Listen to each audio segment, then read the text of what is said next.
Hello everyone, and welcome back to X-Ranger.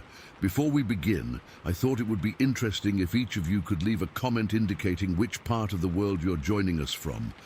Also, don't forget to like and subscribe if you're enjoying the episodes. Now let's get comfortable, relax, and start our program.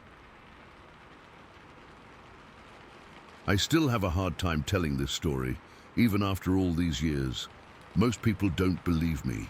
Even my colleagues, other psychologists who should know better than to dismiss first-hand accounts so quickly, have been skeptical at best, condescending at worst. But I know what I saw that morning in 1985, and it wasn't human. I've spent my entire career studying body language and human movement patterns. I can tell you when someone is lying just by watching how they shift their weight. I can identify a person from 200 yards away simply by their gait.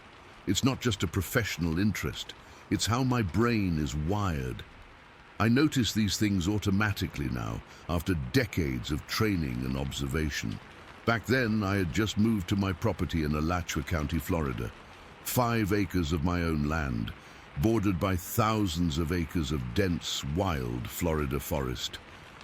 I loved it precisely because of that isolation. I needed the quiet after years of working in busy clinical settings in Jacksonville. My practice was doing well.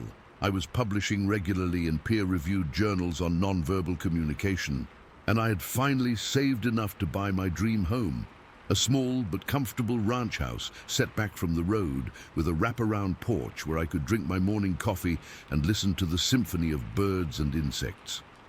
That morning, April 12th, began like any other. The air was already warm and heavy with humidity, despite it being just after 7.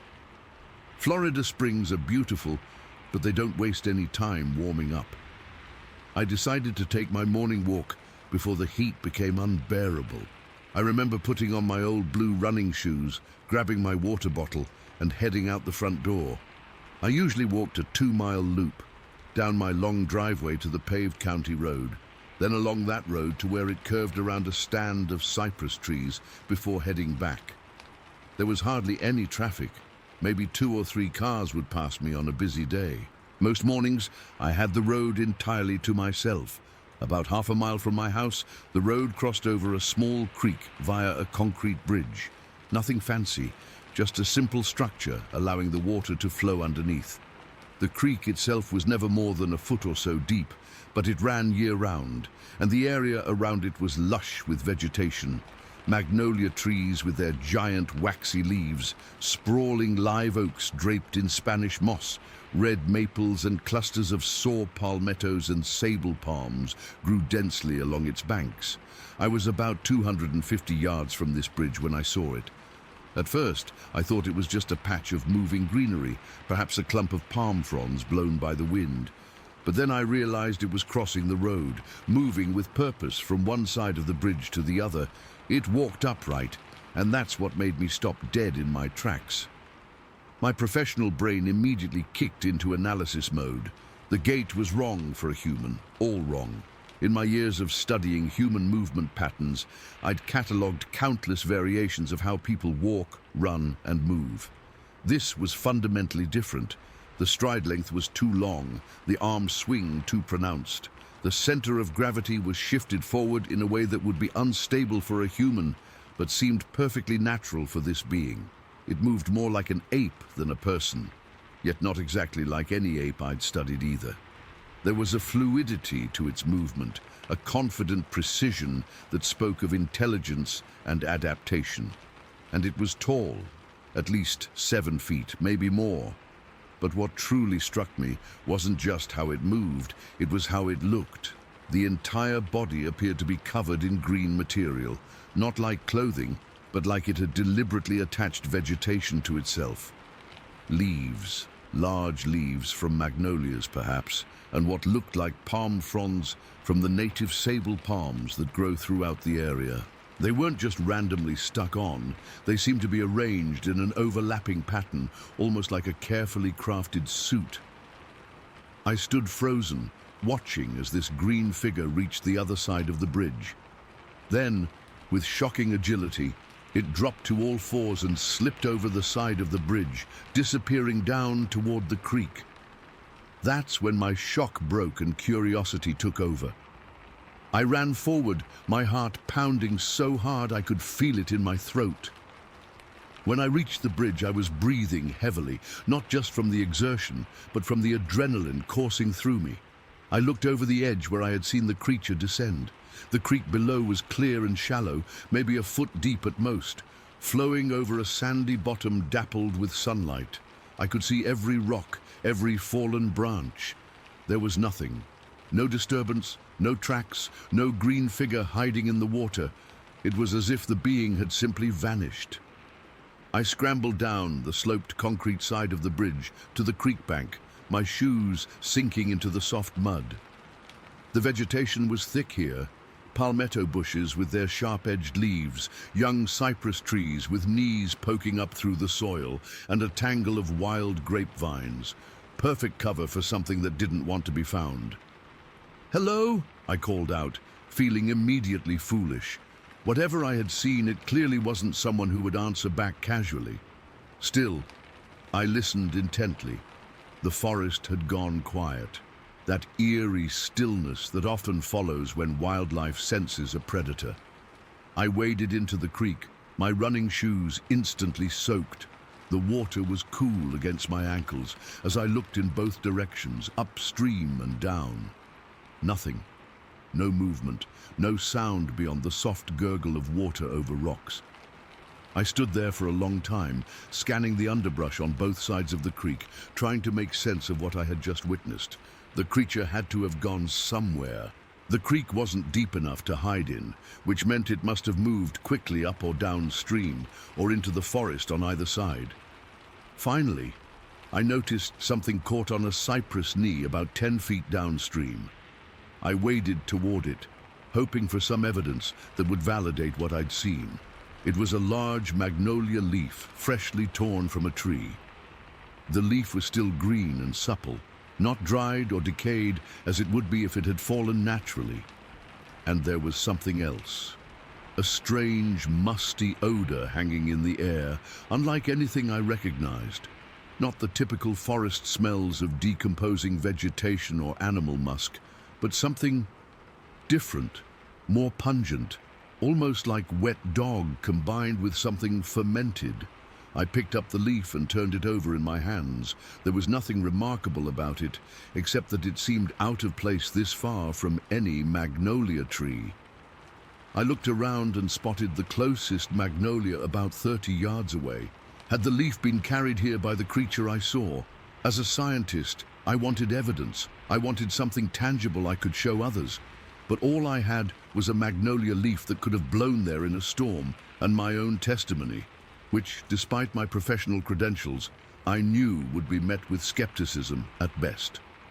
I continued searching the area for nearly an hour. The morning heat intensified, and mosquitoes found me in the damp creek bed, but I was too preoccupied to care. I followed the creek in both directions for about a quarter mile each way, looking for tracks, broken vegetation, anything that might confirm what I'd seen.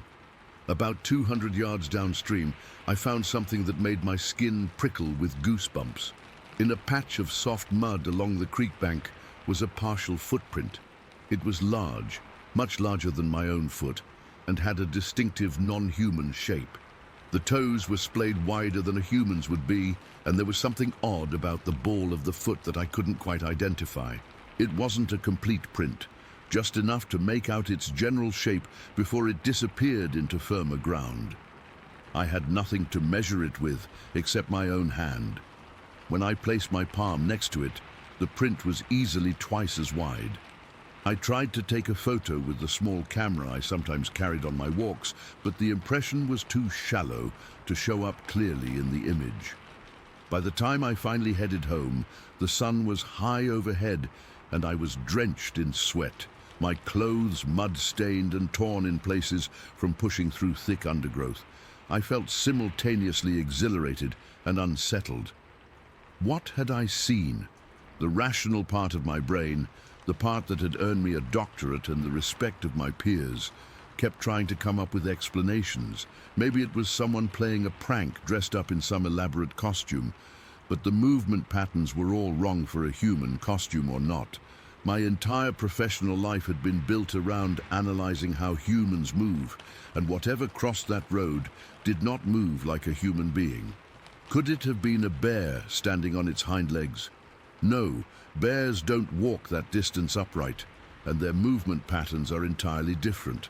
Besides, black bears in Florida aren't 7 feet tall, nor do they attach vegetation to themselves. As I approached my house, the most logical explanation occurred to me. Perhaps someone had become stranded in the woods, lost their clothing somehow, and improvised a covering from the available vegetation. But this explanation fell apart as soon as I examined it. No stranded human would have moved with that fluid, non-human gait. No human would have disappeared so completely in a shallow creek. And why would a stranded human run from another person rather than calling for help? I spent the rest of that day in a state of distraction. I cancelled my afternoon appointments, claiming illness.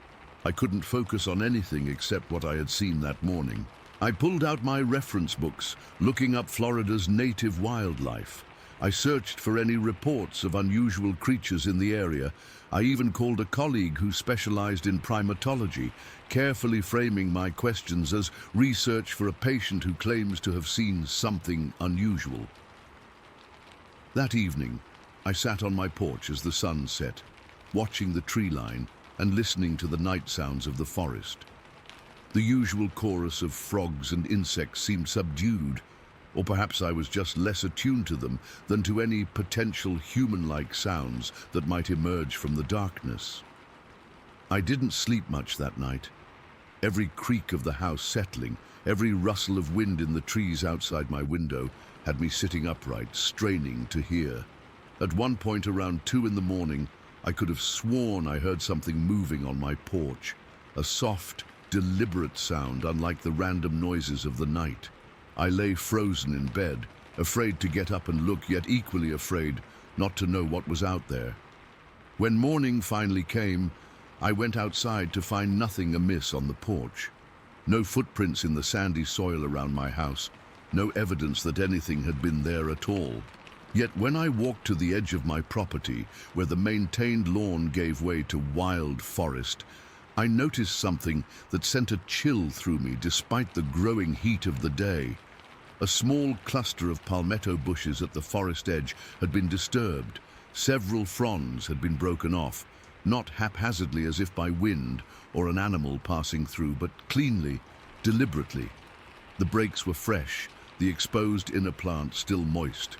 I found myself standing at the edge of my property, staring into the dense Florida forest, aware for the first time of just how vast and unknown it was. 5 acres suddenly seemed like a very small island in an ocean of wilderness. What else was out there, watching and hidden? In the days and weeks that followed, I became obsessed with researching what I might have seen. I read everything I could find about Florida's wildlife, about reported sightings of unusual creatures, about native legends of the area. I came across stories of the skunk ape, Florida's version of Bigfoot. But those descriptions never mentioned the leafy covering I had observed. I returned to the creek multiple times, always hoping to catch another glimpse of the green figure, but never did. The partial footprint had washed away in a rainstorm the day after my sighting, taking with it my only physical evidence. As a psychologist, I'm well aware of how memories can be distorted, how the mind can play tricks, how we can convince ourselves of things that aren't real, but I'm also trained to observe objectively, to analyze body language and movement with scientific precision. What I saw that morning was real. It wasn't human, and it was intelligent enough to craft camouflage from its environment. Years have passed now, and I've never spoken publicly about what I saw. My reputation as a scientist means too much to me to risk the ridicule that would surely follow, but I know what I witnessed, Sometimes, when I walk near that creek in the early mornings, I feel eyes on me. I catch whiffs of that strange, musty odor, and occasionally I find freshly broken palmetto fronds or magnolia leaves in places where they shouldn't be. Whatever walks those woods knows this land better than I ever will. It was here long before me, and it will likely remain long after I'm gone. And sometimes, when I look out at the dense wall of green that surrounds my property, I wonder if it's watching me right now, hidden in plain sight beneath its clever covering of leaves. Story 2. I still get goosebumps when I think back to that summer evening in 1963. It's been over 60 years, but I remember it like it happened yesterday. Some memories just burn themselves into your brain, you know? I was 12 years old, living with my mom and stepdad in this rural subdivision outside Gainesville, Florida. Our neighborhood wasn't like suburbs today. Houses were spread out across acres of land with thick forest surrounding everything. We had moved there earlier that year, and I loved how different it was from our previous home in the city. That particular evening in late August was warm and sticky, typical Florida weather. I was heading over to my friend Linda's house about a mile away. Mom had said I could go as long as I was back before it got completely dark.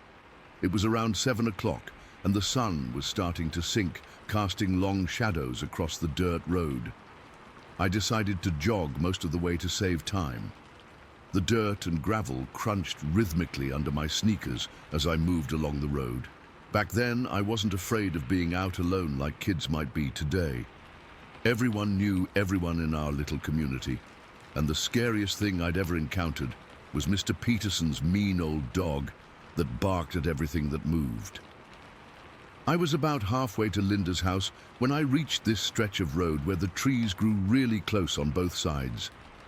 The forest seemed to close in around you there, and the branches formed a sort of canopy overhead that made it darker than the rest of the path. I remember slowing down a bit, not out of fear, just to catch my breath. My ponytail was sticking to the back of my neck from the humidity, and I was thinking about whether Linda's family had their electric fan running. They had this big metal floor fan that made the best breeze on hot days. That's when it happened. Something caught my eye off to the right side of the road. At first, it was just movement in my peripheral vision, something large shifting between the trees about 30 feet away. I turned my head to look, and that's when I saw it step out from between two pine trees. I froze mid-step. My whole body just stopped working, and whatever it was, it stopped too, like we'd both surprised each other. For several seconds, though it felt like forever, we just stared at each other. I couldn't have run even if I wanted to. My feet felt rooted to the ground. And because we were so close, and there was still enough daylight filtering through the trees, I could see it clearly. This wasn't a bear. It wasn't anything I'd ever seen before or could have imagined. It was shaped like a man, but not a man, taller than any person I'd ever seen, well over 7 feet. My stepdad was 6'4", and this thing would have towered over him easily. It had this massive chest and shoulders, much wider and more powerful looking than a normal human. The whole body was covered in brown hair, not like fur exactly, more like hair that grew all over its body, slightly longer in some places. The color was a deep reddish brown, like mahogany, but its face, that's what I'll never forget. The face had less hair, and I could see its skin was a grayish-brown color. It had this sloped forehead that protruded over deep-set eyes. Those eyes were dark, not like animal eyes that reflect light, but human-like, only bigger. The nose was wide and flat, and its jaw seemed powerful, but not protruding like an ape's. The thing that struck me most was how it stood, slightly hunched forward, with arms that hung lower than a human's should. Its hands were massive, with fingers that looked too long. I remember noticing it had dirt under its fingernails, such a strange detail to register in that moment of terror. We just stared at each other. I wasn't breathing. My heart was pounding so hard I could hear it in my ears. I kept waiting for it to charge at me or run away, but it did neither. Instead, after what felt like minutes but was probably only seconds, it tilted its head slightly to the side. The gesture was so human, like it was curious about me, like it was trying to figure me out just as much as I was trying to understand what I was seeing. That head tilt broke whatever spell had kept me frozen. I bolted. I ran faster than I ever had in my life, not looking back, just pumping my arms and legs with everything I had. The sound of my feet hitting the dirt road and my own panicked breathing filled my ears. I kept expecting to hear it coming after me, heavy footsteps gaining on me, but there was nothing. I didn't stop running until I reached Linda's house. I practically fell against their front door, pounding on it frantically. When Linda's mom opened it, I burst into tears. I couldn't even explain what had happened at first. I just kept saying, "Something's out there," over and over. Linda's parents thought I'd seen a bear, which would have been unusual, but not impossible in our area. When I finally calmed down enough to describe what I'd seen, Linda's dad exchanged this look with her mom that I still remember. Not disbelief exactly, but concern. The kind adults get when they think a child is letting their imagination run wild. They called my mom, and Linda's dad drove me home in their station wagon. I sat in the back seat, eyes glued to the windows, scanning the trees as we passed the spot where I'd seen the creature. There was nothing there, just trees and shadows. When we got home, my mom was waiting on the porch. She hugged me tight and thanked Linda's dad for bringing me home. Once inside, I told my mom and stepdad what I'd seen. My stepdad, Jack, was a practical man who worked construction. He listened patiently, then told me it was probably just a bear standing on its hind legs. Or maybe even a man in hunting gear that looked strange in the evening light. "The woods can play tricks on your eyes, Rachel," he said, patting my shoulder, "especially when it's getting dark." I knew what I saw wasn't a bear or a hunter, but I stopped arguing. No one was going to believe a 12-year-old girl claiming she'd seen some kind of man-ape in the Florida woods, so I just nodded and let them think I was satisfied with their explanation. That night, I couldn't sleep. I kept my curtains drawn tight and flinched at every creak and groan the house made. Our home was surrounded by trees on 3 sides, and my bedroom window looked out toward the densest part of the forest. I kept imagining that thing standing out there in the darkness, watching our house. I must have fallen asleep eventually, because the next thing I knew, I was being jolted awake by my mother's scream. I sat bolt upright in bed. The digital clock on my nightstand read 3:15 a.m. I heard Jack's voice, low and urgent, and my mother's frightened responses. I crept out of my bedroom and down the hall. They were in their bedroom at the other end of the house. The door was open, and I could see my mom sitting on the edge of the bed, Jack's arm around her shoulders. She was shaking. "I swear to God, Jack, something was looking in at me," she was saying. I woke up and felt watched. When I opened my eyes, there was a face, right there at the window. "What kind of face?" Jack asked. "A person's face?" My mom shook her head. "I don't know. It was dark, just a face, large, not normal." That's when I made a noise, and they noticed me standing in the doorway. My mom tried to compose herself, forcing a smile. "It's nothing, honey. Just had a little scare. Go back to bed." But I knew it wasn't nothing. My mom wasn't the type to get spooked easily. And their bedroom window was on the 2nd floor. The next morning, Jack went outside to investigate. I watched from the kitchen window as he stood beneath their bedroom window, reaching up. He came back inside, looking troubled. "That window's a good 9 feet off the ground," he said quietly to my mom when he thought I wasn't listening. "I can barely reach the bottom of it, and I'm 6'4". Whatever you saw, if it was looking in, it had to be at least 7 feet tall just to peek in." My mom went pale. "Maybe it was on a ladder," she suggested weakly. "There's no ladder marks in the soil," Jack replied, "and we don't keep one outside." They didn't talk about it anymore after that, at least not around me. But things changed. Jack started checking the locks twice before bed. My mom wouldn't let me walk to Linda's house alone anymore, even in broad daylight. And both of them would sometimes stop what they were doing and stare out the windows, scanning the tree line. 3 days after my encounter on the road, something else happened. I was sitting at the kitchen table doing homework after school when I heard Jack come in from checking the mail. He had this strange look on his face. "Carol," he called to my mom, "come here a minute." My mom went to the front door where Jack was standing. I couldn't see what he was showing her, but I heard her gasp. "Stay inside, Rachel," my mom said firmly when she came back in, her face tight with worry. Of course, that just made me more curious. As soon as they both went outside, I snuck to the front window and peeked out. They were standing by our mailbox at the end of the driveway, and Jack was holding something. No, several somethings, small, limp forms. It wasn't until he turned slightly that I realized what they were. Rabbits. 4 dead rabbits, their fur matted with blood. Later, I overheard Jack telling my mom that the rabbits hadn't been killed by any animal he recognized. "No bite marks," he said. "Looks like their necks were snapped, and they were arranged, Carol, lined up neat in a row inside the mailbox. An animal doesn't do that." That night, I lay in bed wondering if what I'd seen in the woods and what was happening now were connected. The creature I'd encountered hadn't seemed aggressive, startled maybe, but not threatening. If it had wanted to hurt me, it could have. I was completely vulnerable on that road, but instead it had just watched me, tilted its head like it was curious, and now dead rabbits in our mailbox. Was it a threat? A gift? Some kind of primitive communication? I didn't get much sleep that night, or the night after, or for many nights after that. The next week was tense.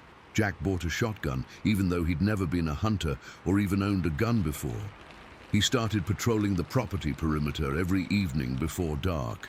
My mom jumped at every sound and kept all the curtains drawn, day and night. The house felt like a fortress, but a fragile one. Then came the night that changed everything for good. It was about a week after the rabbits incident. We'd had an unusually cool evening, and I had fallen asleep with my window cracked open about an inch to let in the fresh air. Something woke me. Not a sound exactly, but a feeling. That same feeling you get when someone is staring at you. I opened my eyes and looked toward my window. The curtains were drawn, but there was a small gap where they didn't quite meet. And through that gap, illuminated faintly by the nightlight I kept plugged in near my dresser, I could see a single dark eye peering in. I didn't scream. I didn't move. I barely breathed. The eye blinked slowly. Then a second eye came into view as whatever it was shifted position outside. Those eyes. I recognized them immediately. The same deep, dark eyes that had stared at me from the creature's face on the road. Heart hammering in my chest, I watched as a massive hand, covered in that same reddish-brown hair, came up and touched the glass. The fingers spread out, practically covering the entire window pane. I could see dirt under the fingernails again, and what looked like small scratches across the knuckles. Then it made a sound, low, rumbling, almost like a purr, but deeper. Not threatening, almost gentle. The hand pulled away, and the eyes disappeared from view. Trembling, I climbed out of bed and crept to the window.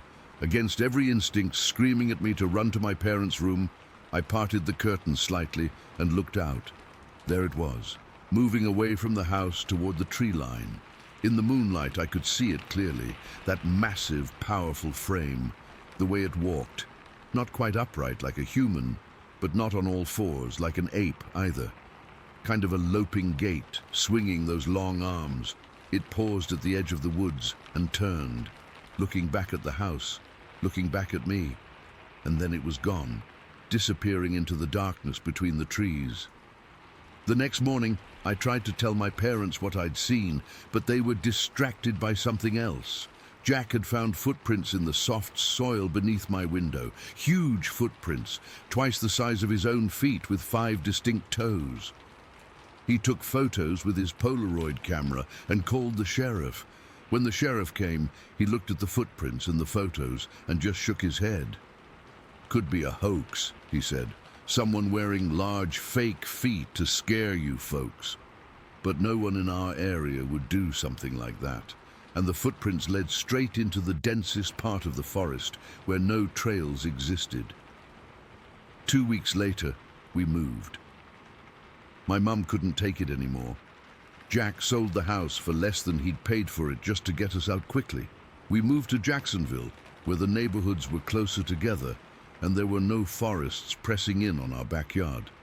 Yet sometimes, even now, as a 72-year-old grandmother, I wake in the night with that feeling of being watched. And when I recently went camping with my grandkids in the Ocala National Forest, I made sure our tent was zipped tight, and I kept the fire burning all night. Because I know what lives in the Florida woods. I've seen it. It's seen me. And I still wonder sometimes if those rabbits were a gift or a warning, or maybe just its way of trying to communicate with the strange new creatures that had moved into its territory. All I know for certain is that something intelligent lives in those forests, something that walks upright but isn't human, something that watches and wonders about us just as much as we wonder about it. And sometimes, on warm summer nights when the windows are open, I still listen for that low rumbling sound, not quite a growl, not quite human, that I heard outside my window all those years ago. Story 3. I've been debating for months whether to share this. I'm not looking for attention or trying to convince anyone of anything. I just need to get this off my chest because it's been eating at me, and I figured if anyone would understand, it would be people here. I've been hiking the trails of Washington State since I was a teenager. I know the wilderness, the sounds, the rhythms of it. What I don't know, what I can't explain, is what happened to me last fall. It was mid-October 2019, perfect hiking weather in the Okanagan-Wenatchee National Forest. Cool, but not cold, leaves turning those amazing shades of orange and red. I'd taken Friday off work to avoid weekend crowds, packed light with just water, some trail mix, my first aid kit, and basic survival gear. I wasn't planning to stay overnight, just wanted to push deeper than my usual routes. I've always been the type to go off trail. Maybe that's stupid, but I've always felt more at peace away from the marked paths where other hikers go. I like following game trails, seeing where the animals actually move through the forest instead of where humans decided to put a path. That morning, I was about 4 hours in, following a deer trail that seemed to wind uphill through some pretty dense forest. Around 1 in the afternoon, I reached this clearing that immediately felt wrong. I can't really describe it any other way. The clearing wasn't natural. There were fallen trees everywhere, but not in a way that suggested normal forest decay. Several trees were snapped mid-trunk, leaving these jagged spears of wood standing 30 to 40 feet high. Not cut, not rotted and fallen, snapped like giant toothpicks. I remember thinking it looked like something massive had thrown a tantrum through the area. The first thing that hit me was the silence. If you spend time in forests, you know they're never actually quiet. There's always something. Birds, squirrels, wind in the leaves, distant water. But here, nothing. It was like someone had pressed mute on the whole scene. No birds calling, no insects buzzing. My boots on the forest floor sounded obscenely loud.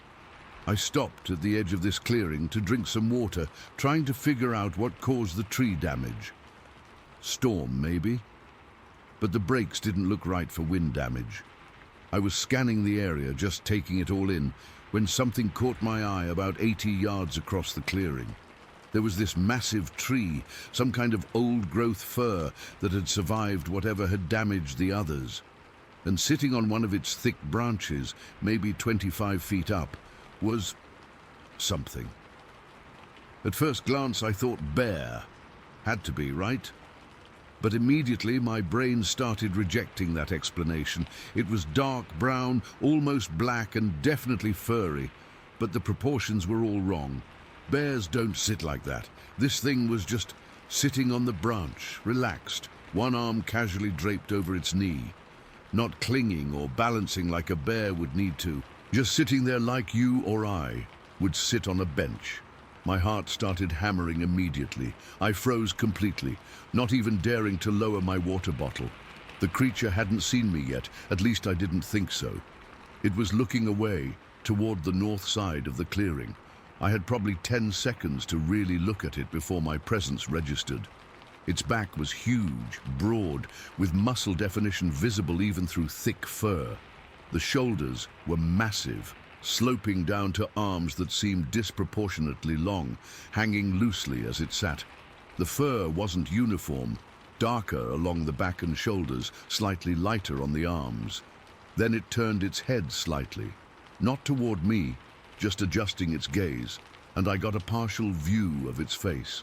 I felt like someone had dumped ice water down my spine. The face wasn't fully covered in fur. The skin was exposed, a dark, grayish, leathery texture. It had this heavy brow ridge shadowing deep-set eyes. The nose was broad, flat, not a snout like a bear, a nose but wider and flatter than a human's. I'm not a small guy, 6 foot 190, but even from that distance I could tell this thing would tower over me.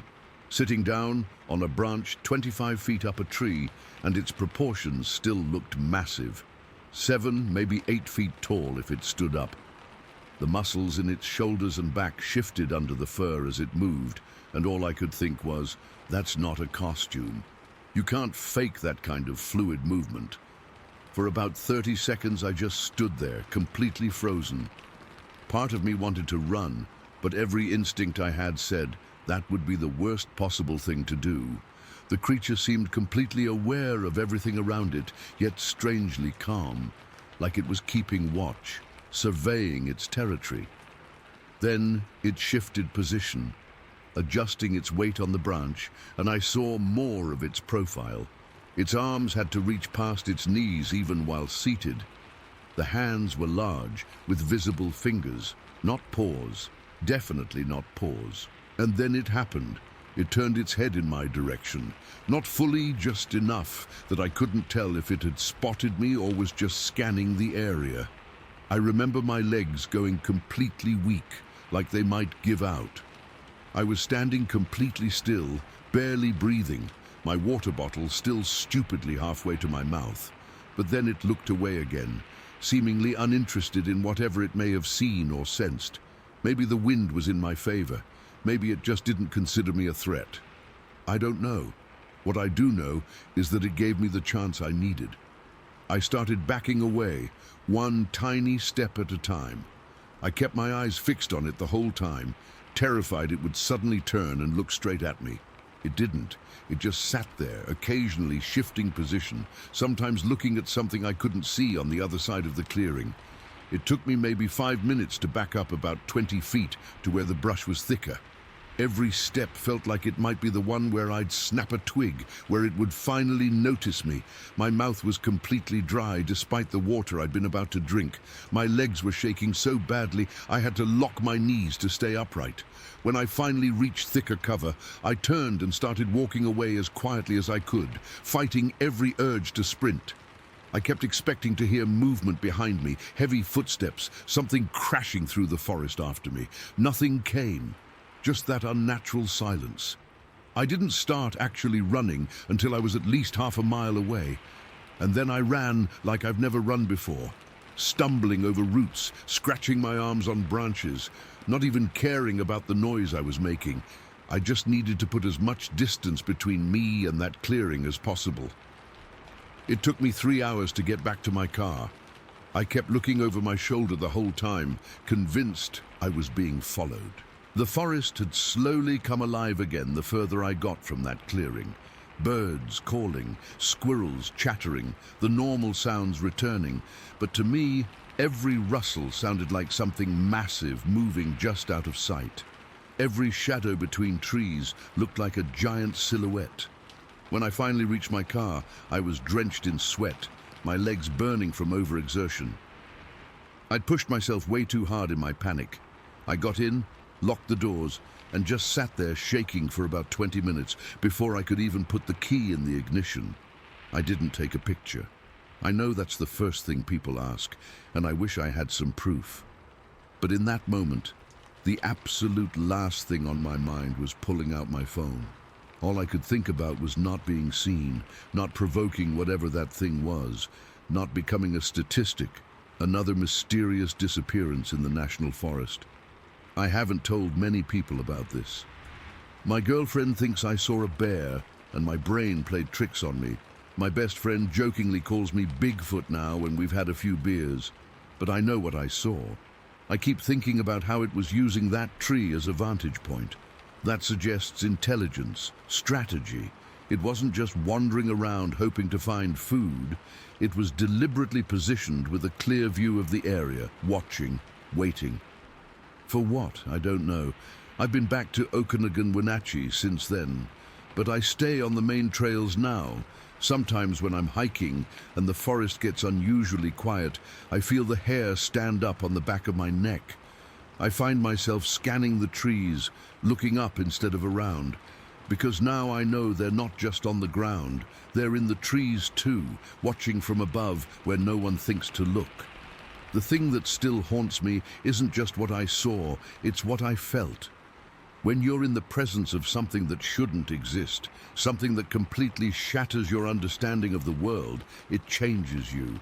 There's a moment of terrible clarity when you realize how small you are, how limited your knowledge really is, how arrogant we've been to think we've catalogued and categorized everything in our world. What I saw that day was real. It was no bear, no man in a costume, no trick of the light or imagination. It was a Sasquatch, a Bigfoot, using a tree as a lookout point. And the worst part? I think it knew I was there the whole time. It just didn't care. I wasn't worth bothering with. I check the local news regularly now, looking for reports of hikers gone missing in that area. I wonder if they all got as lucky as I did. I wonder if they all had the sense to back away slowly, to not run until they were out of sight. I wonder how many weren't so fortunate. It's been months, and I still wake up sometimes with my heart racing, the image of that creature turning its head burned into my memory. I still find myself avoiding dense forests, sticking to open areas where I can see what's around me and above me. I don't expect anyone to believe me. I'm not sure I would believe it if someone told me this story. But it happened. And I know now that there are things in our forests that we've only glimpsed, things that know the wilderness far better than we ever will, things that are watching us even when we don't see them. So if you're hiking in the Pacific Northwest and you come across an area where the forest suddenly goes silent, where everything feels wrong somehow, turn around, go back the way you came, and whatever you do, don't forget to look up. Story 4. I'm writing this because I need to tell someone what happened to me 3 nights ago on October 14th, 2024. I still haven't slept properly since then. Every little sound outside my window makes me jump. I've been camping and hiking around the Pacific Northwest for almost 15 years, and I've never experienced anything like this. I'd taken a few days off work to do some solo camping, something I do a few times a year to clear my head. Nothing fancy, just me, my gear, and the woods. I picked a spot about 15 miles southeast of Darington, Washington, up an old logging road. I know the area pretty well. Been there a handful of times before. It's remote enough that you rarely see other people, but not so deep in the wilderness that you'd need serious survival skills. I arrived around 3:30 in the afternoon and spent about half an hour driving slowly up the logging road, looking for a good dispersed camping spot. Found a decent clearing about 50 yards off the main road with enough flat ground for my tent and surrounded by Douglas firs and western hemlocks. Beautiful spot with a small stream about 100 yards east of the clearing. By 4 I had my camp set up, nothing elaborate, just my 3-person tent. I like the extra space even when I'm alone. A simple fire pit I made with rocks from the stream and my camp chair. I gathered a good pile of firewood while it was still light and arranged everything the way I like it. The weather was perfect camping weather, about 55 degrees, partly cloudy, with just a hint of that fall crispness in the air. I made an early dinner around 6, just boiled some water on my portable stove for a freeze-dried meal, and had a couple beers I'd brought in my cooler. As the sun started to set, I got a nice fire going and sat back to enjoy the quiet. This is usually my favorite part of solo camping, just me, the crackling fire, and nothing but forest sounds. Everything was completely normal until about 7:30. By then, it was pretty dark. The moon was out, but the tree cover was thick enough that the clearing was mostly in shadow. I had my headlamp on the camp table and a larger lantern hanging from a tree branch, so I could see my immediate camp area just fine. The first thing that struck me as odd was the knocking. At first, I thought it might be a woodpecker, but it was way too rhythmic, too deliberate. It came from the tree line about 100 yards west of my campsite. Knock, knock, knock, evenly spaced, maybe 5 or 6 seconds apart. The sound was solid and heavy, like someone taking a baseball bat to a tree trunk, not frantic like a woodpecker. I sat up in my chair and turned my headlamp toward the sound, but of course, the beam didn't reach nearly far enough. The knocking continued for maybe 3 or 4 minutes and then just stopped. I remember thinking it was strange, but I wasn't particularly alarmed. I figured maybe it was another camper setting up somewhere nearby, though I hadn't seen any other vehicles on the road. I went back to poking at my fire and sipping my beer, but I couldn't shake the feeling that something wasn't right. The forest had gotten unusually quiet.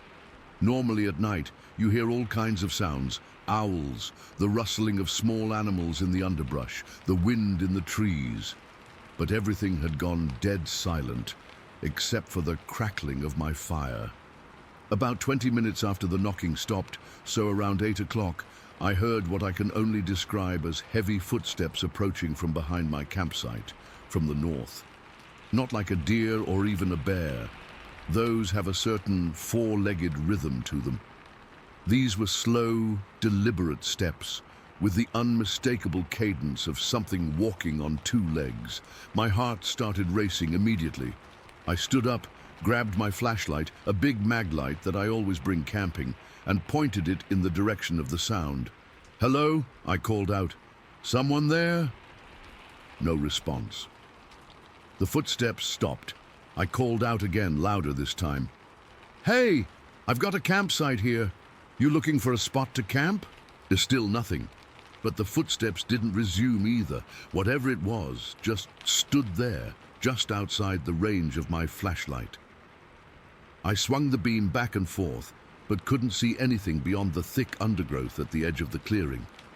I sat back down, but kept my flashlight close. My mind was racing through possibilities. Another hiker lost in the dark. A poacher, a bear standing up. None of them felt right. Around 8:15, the smell hit me. If you've ever been around dead animals or really bad garbage, it was like that, but mixed with a musky, almost skunk-like odor. It was so strong I actually covered my nose with my shirt. And that's when I heard the breathing, deep, measured breathing coming from exactly the same spot where the footsteps had stopped. Each breath was slow and deliberate, like something really big taking in air. This was when I started to get seriously freaked out. Whatever was out there was big enough that I could hear it breathing from at least 30 yards away. It wasn't moving, wasn't making any other noise, just watching me. I couldn't see it, but I could feel its presence as clearly as I could feel the heat from my fire. I've had encounters with black bears before while camping, and this felt nothing like that. Bears make noise when they move, they rustle around, they sniff audibly. This thing was just standing there, completely still except for those deep rhythmic breaths. At 8:30, and I know the time because I kept checking my watch compulsively, things escalated quickly. There was a loud grunt from the same direction, followed immediately by what I can only describe as a vocalization. Not quite a roar, not quite a howl, but something in between. It was deep, guttural and loud. The sound echoed through the trees and seemed to vibrate in my chest. I've never heard anything like it before, not from any animal I know of. The moment after that sound, there was a sudden burst of movement, rapid, heavy footsteps crashing through the underbrush, not coming toward me, thankfully, but moving quickly parallel to the edge of my clearing. The footfalls were heavy enough to make the ground vibrate slightly, even where I was sitting, and then something came flying out of the darkness and landed with a heavy thud about 20 feet from my fire pit. I jumped up, nearly knocking over my chair, and shined my light on it.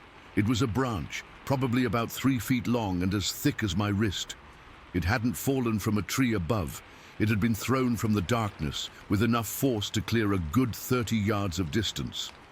My hands were shaking so badly I could barely hold my flashlight steady. I'd been camping my whole life and had never experienced anything remotely like this. I yelled as loudly as I could, "Hey, get away from my camp!" The footsteps stopped again, but I could still hear that breathing, now from a different position. Whatever it was had moved to the western edge of my clearing, still in the shadows beyond my light's reach. I'm not ashamed to admit that I was terrified. I had my hunting knife on my belt, but what good would that do against something that could throw branches like javelins? I briefly considered making a run for my car, but it was a good 50 yards away, and I'd have to turn my back on whatever was out there. So I stayed by my fire, which I now built up as large as I safely could. I kept my flashlight sweeping the tree line, hoping to catch a glimpse of what was watching me, but never saw anything definitive, just shadows that may have been moving, or may have been my imagination and the flickering firelight. For the next hour or so, I sat there rigid with fear. The thing, whatever it was, seemed to have withdrawn somewhat, but I still felt watched. The horrible smell gradually faded, and the forest sounds slowly returned. A good sign, I thought. By 10 o'clock, things seemed almost normal again, though I wasn't about to let my guard down. I stayed up until after 2 in the morning, keeping the fire going and jumping at every sound.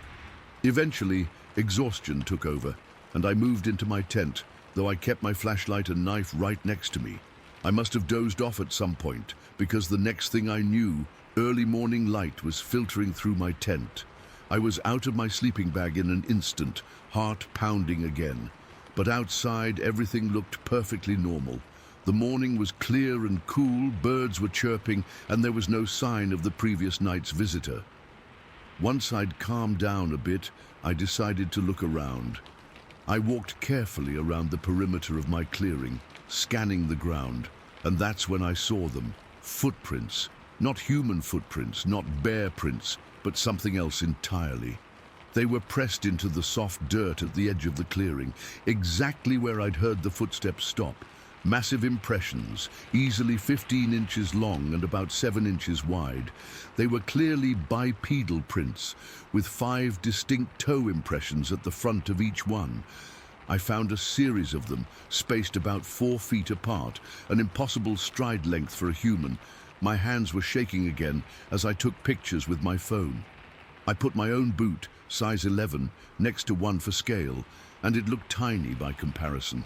I followed the tracks as best I could, but they quickly disappeared into the harder, leaf-covered ground of the forest.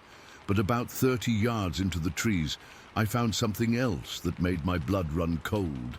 A tree branch that had been broken off. Not cut, not fallen naturally, but broken and twisted off about 8 feet up from the ground. The break was fresh, with sap still oozing from it. The branch was a good 5 inches in diameter.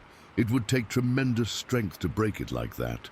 I took more pictures, barely believing what I was seeing, then hurried back to my campsite. I'd planned to stay 2 more nights, but there was no way that was happening now. I packed up in record time, constantly looking over my shoulder and jumping at every sound. As I was loading my car, I took one last look at the clearing and the surrounding forest. In the daylight, it looked so normal, so peaceful. If I didn't have the photos on my phone, I might have convinced myself I'd imagined the whole thing. I've spent the last few days trying to process what happened.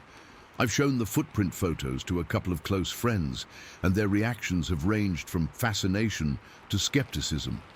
I've thought about reporting it to local authorities or Forest Service, but what would I say? That Bigfoot visited my campsite? Because that's what it was. I know how crazy that sounds, believe me.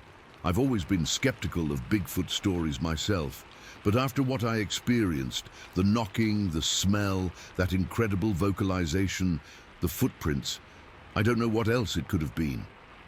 I haven't been able to sleep properly since that night. Every time I close my eyes, I hear that deep breathing again. And when the wind moves through the trees outside my bedroom window, I can't help but think of those heavy footsteps approaching my camp. I'm not sure if I'll ever go camping alone again, and I definitely won't be returning to that spot near Darington. Some things, once seen, can't be unseen. Some experiences change you forever. I know this has changed me. I still don't know why it threw that branch. Was it trying to scare me off? Was it a warning? Or was it just curious about the strange human sitting by his fire in the darkness? I don't have answers, but I know what I heard, what I smelled, and what I saw, and I'll never forget it as long as I live. Story 5. I'm still not sure if I should be writing this down. It's been 3 weeks now, and I haven't talked about it much with anyone outside our group. I guess I need to get it out of my system somehow, and maybe someone here has experienced something similar and can tell me I'm not crazy. This happened last month in Washington State, out near the Cascade foothills, where my friend Lisa's family has owned property for generations. It's about 15 acres of land with a modest cabin, completely surrounded by forest, except for the gravel road that winds its way in. The nearest neighbor is over 2 miles away, and cell reception is spotty at best. Lisa's family uses it mostly during hunting season or summer getaways, but she had the keys and suggested we head up there to unwind after finals. There were 4 of us that weekend: me, Jessica, Lisa, Mark, Lisa's boyfriend, and Tara, my roommate from college.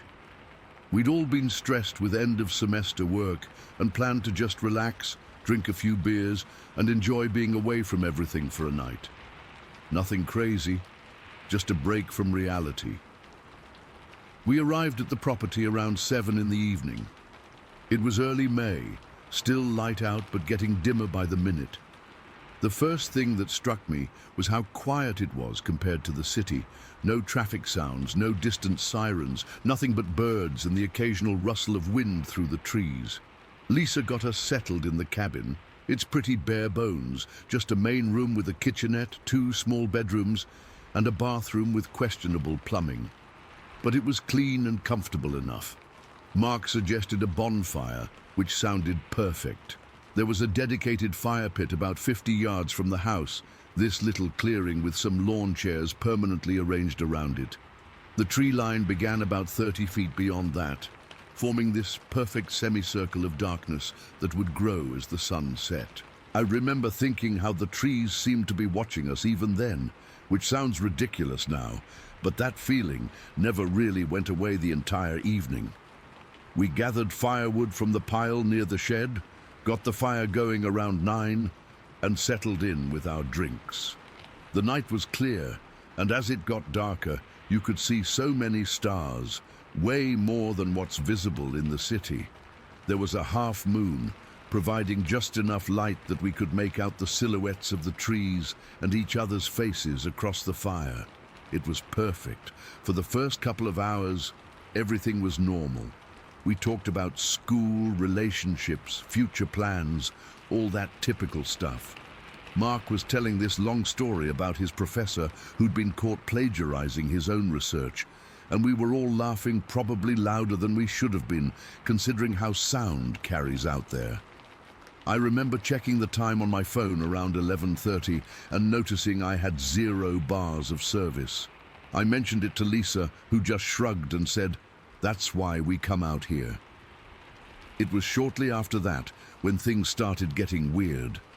At first, it was just subtle. A branch snapping somewhere in the woods behind me. Not unusual in a forest, right? But then another snap, a bit closer. I didn't say anything at first, figuring it was probably just a deer or something. Washington has plenty of wildlife, but when it happened a third time, I noticed Lisa had stopped mid-sentence and was staring past me into the trees. "Did you guys hear that?" she asked. We all nodded. Mark tried to play it cool and said it was probably just an animal passing through, but then we heard it again, and this time it was unmistakably footsteps. Heavy, deliberate footsteps moving through the underbrush. "That's pretty big for a deer," Tara whispered, her voice tight. The footsteps continued, moving parallel to the tree line about 40 or 50 feet in. Whatever it was walking on two legs. You could tell by the rhythm, that distinctive heel-toe pattern that only comes from a bipedal gait. But the steps were heavy, much heavier than a person would make. Each footfall was accompanied by the crunch of pine needles and the occasional snap of a branch. It just didn't sound right. "Bear," I suggested, though I knew bears don't typically walk upright for long distances. Lisa shook her head. "Bears don't move like that, and they usually avoid fire." We fell silent, all of us listening intently. The footsteps paused, then continued, now moving in a different direction. It was circling us, staying just within the tree line. I could feel my heart starting to race, that primal instinct telling me something wasn't right. That's when the smell hit us. I've tried to describe this smell to people since then, but words don't do it justice. It was like someone had taken a wet dog, rolled it in rotten garbage, added a layer of stagnant pond water, and then somehow made it 10 times worse. It came in waves, stronger when whatever was out there moved, then fading slightly when it paused. "Jesus Christ," Mark choked, pulling his shirt up over his nose. "What is that?" "I don't know, but it's making me nauseous," Tara said, her face scrunched up in disgust. The smell was so overpowering that my eyes actually watered. I've been around plenty of wild animals and never experienced anything like this. It wasn't just a bad odor, it felt aggressive somehow, like it was meant to intimidate. Mark stood up suddenly, grabbing the heavy-duty flashlight we'd brought from the cabin. "I'm going to see what it is." "Don't," Lisa hissed, grabbing his arm. "Seriously, Mark, let's just wait for it to pass." But he shook her off and pointed the beam toward where we'd last heard movement. The flashlight was powerful, but the trees were dense enough that it only penetrated the first few yards of forest. For a moment, we didn't see anything.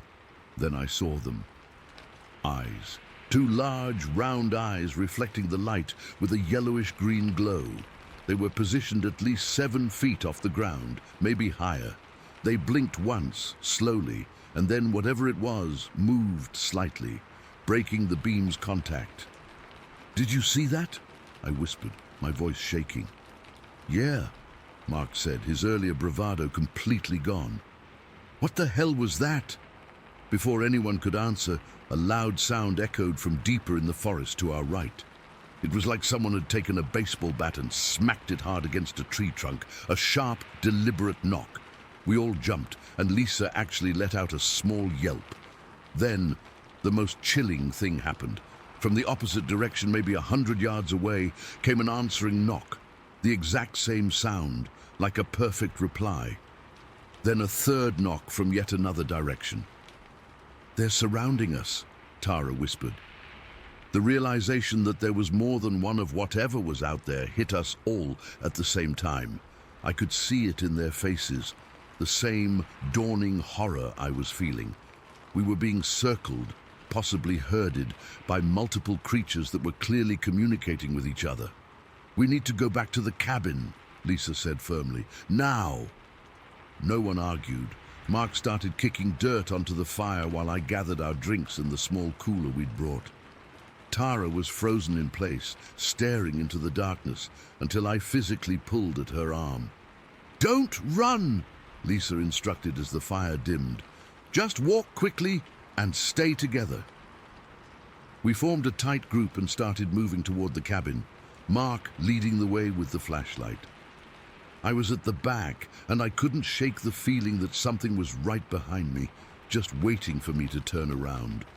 The hair on the back of my neck was standing straight up. We'd made it about halfway to the cabin when we heard a grunt from the trees. A deep, guttural sound that was distinctly not human, but also not like any animal I'd ever heard.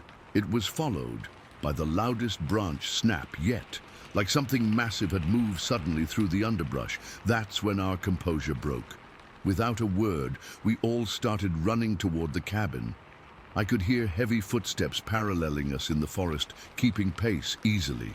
My lungs were burning, not just from exertion, but from the overwhelming stench that seemed to be all around us now. We burst through the cabin door, and Mark slammed it shut behind us, throwing the deadbolt into place. Lisa ran from window to window, making sure they were all locked and pulling the curtains closed. We stood in the main room, breathing heavily, listening. "What the hell was that?" Tara finally asked, her voice barely above a whisper. No one had an answer. We could still hear movement outside, branches breaking, heavy footsteps circling the perimeter of the clearing where the cabin stood. Occasionally, we'd hear that knocking sound again, sometimes answered from a different location. For the next 30 minutes, we sat in terrified silence, jumping at every sound. Lisa had found an old hunting rifle in the closet, but admitted she didn't know how to use it properly. Mark kept the flashlight pointed at the door, as if expecting it to burst open at any moment. Then, as suddenly as it had started, everything went quiet. No more footsteps, no more knocking, nothing. The silence was almost more unnerving than the sounds had been. We waited for what felt like hours, though my phone said it was only about 45 minutes. "Do you think they're gone?" Tara asked eventually. "I don't know," Lisa replied, "but I'm not going out there to check." None of us slept that night. We took turns keeping watch, though I'm not sure what we thought we could do if whatever was out there decided to try to get in. The cabin suddenly felt very fragile, the walls too thin, the windows too numerous. When morning finally came, the forest looked completely normal in the daylight. Birds were chirping, sunlight filtered through the trees, and it was hard to believe what had happened just hours before. After much debate, we decided to investigate. Safety in numbers, right? We stayed close together as we walked cautiously to the fire pit. The remains of our fire were there, just as we'd left them. But as we looked around the edge of the clearing, that's when we saw the evidence that last night hadn't been some shared hallucination. About 10 feet into the tree line, numerous branches were broken at heights of 7 to 8 feet, too high for a deer or most other wildlife. Several smaller trees were bent or pushed aside in ways that seemed deliberate rather than natural. And then Mark called us over to an area of soft soil near a small seasonal creek that ran through the property. There, pressed deeply into the mud, was a footprint, or at least something like a footprint. It was huge, easily 16 inches long and proportionally wide. It had 5 distinct toe impressions and an arch like a human foot, but the size was all wrong. Next to it was another, and another, forming a path that led deeper into the forest. That's a Bigfoot print, Lisa said, stating what we were all thinking but afraid to say out loud. My uncle claims he saw one out here in the 90s, but I always thought he was full of it. We found more evidence. As we carefully explored the immediate area, more footprints where the ground was soft enough to take an impression. Strange hair caught on a broken branch that wasn't from any animal I recognized. Too long for deer, too coarse for bear, dark brown with reddish tips. And most disturbing of all, a small tree that had been completely uprooted and placed across the path that led from the main road to the cabin, like a deliberate barricade. We packed up and left within the hour. No one wanted to stay another night. On the drive back to the city, we tried to rationalize what had happened. Maybe it was some kind of elaborate prank. But who would know we were there, on private property miles from anywhere? Maybe it was some kind of territorial animal behavior we just weren't familiar with.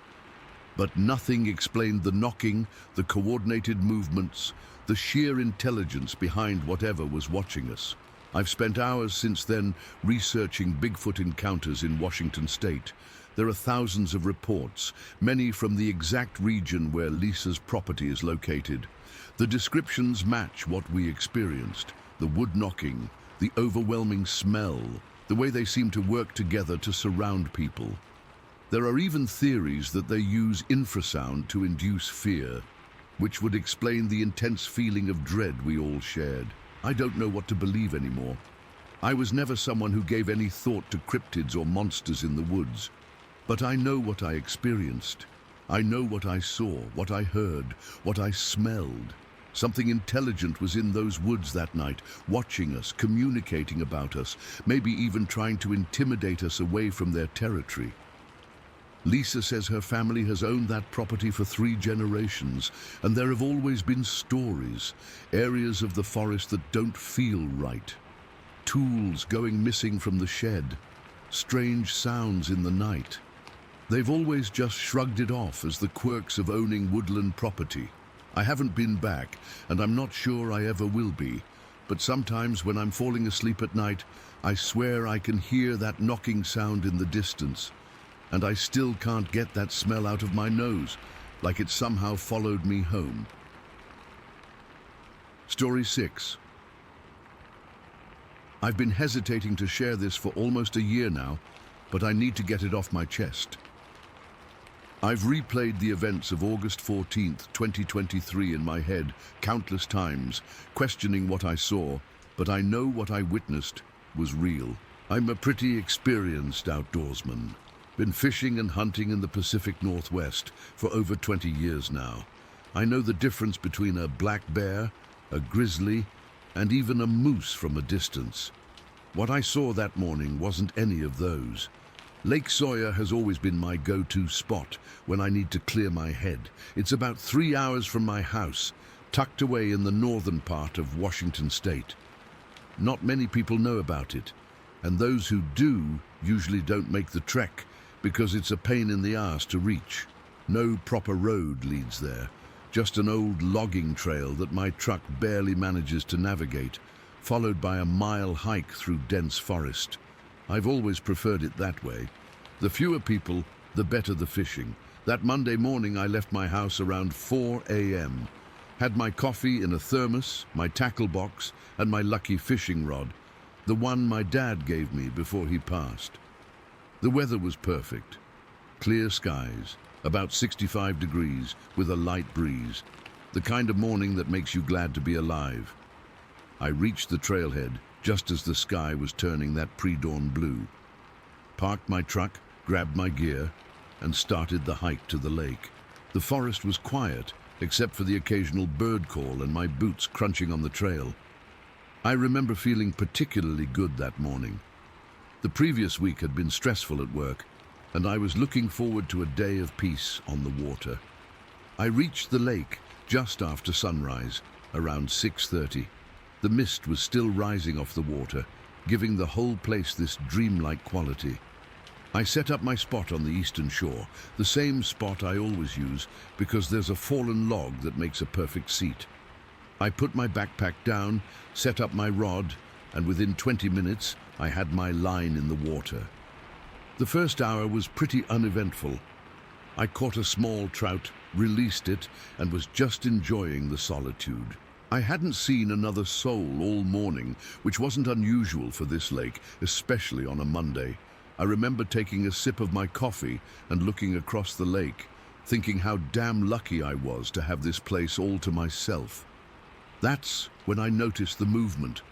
At first, it was just a dark shape at the edge of my vision, maybe 150 yards away on the opposite shore. My first thought was, bear. We get plenty of black bears in this area, and seeing one isn't that unusual. I kept my eyes on it, not concerned, but curious. Bears generally keep their distance if you don't surprise them. As I watched, though, something felt off. The way it moved wasn't right for a bear. It was upright. Completely upright, walking on two legs with a smooth gait that no bear could manage for more than a few seconds, and it was tall, way taller than any bear standing on its hind legs. I set my rod down slowly and reached for my binoculars. My hands were shaking a bit as I brought them up to my eyes. What I saw through those lenses is burned into my memory. It wasn't a bear, it wasn't a person, it was something else entirely. The creature was covered in dark brown hair, almost black in some patches, that looked matted and tangled in places. It had to be at least 7 feet tall, maybe more, with shoulders twice as broad as mine. And I'm not a small guy. I'm 6'1" and have always been built solid, but this thing made me feel tiny just looking at it. Its arms were long, unnaturally long, hanging down almost to its knees. The proportions were all wrong for a human, and the muscle definition was incredible. Not like a bodybuilder, but like something designed by nature for raw power. Its thighs looked like tree trunks, and its chest and back were massive. I remember thinking, holy shit, this is really happening.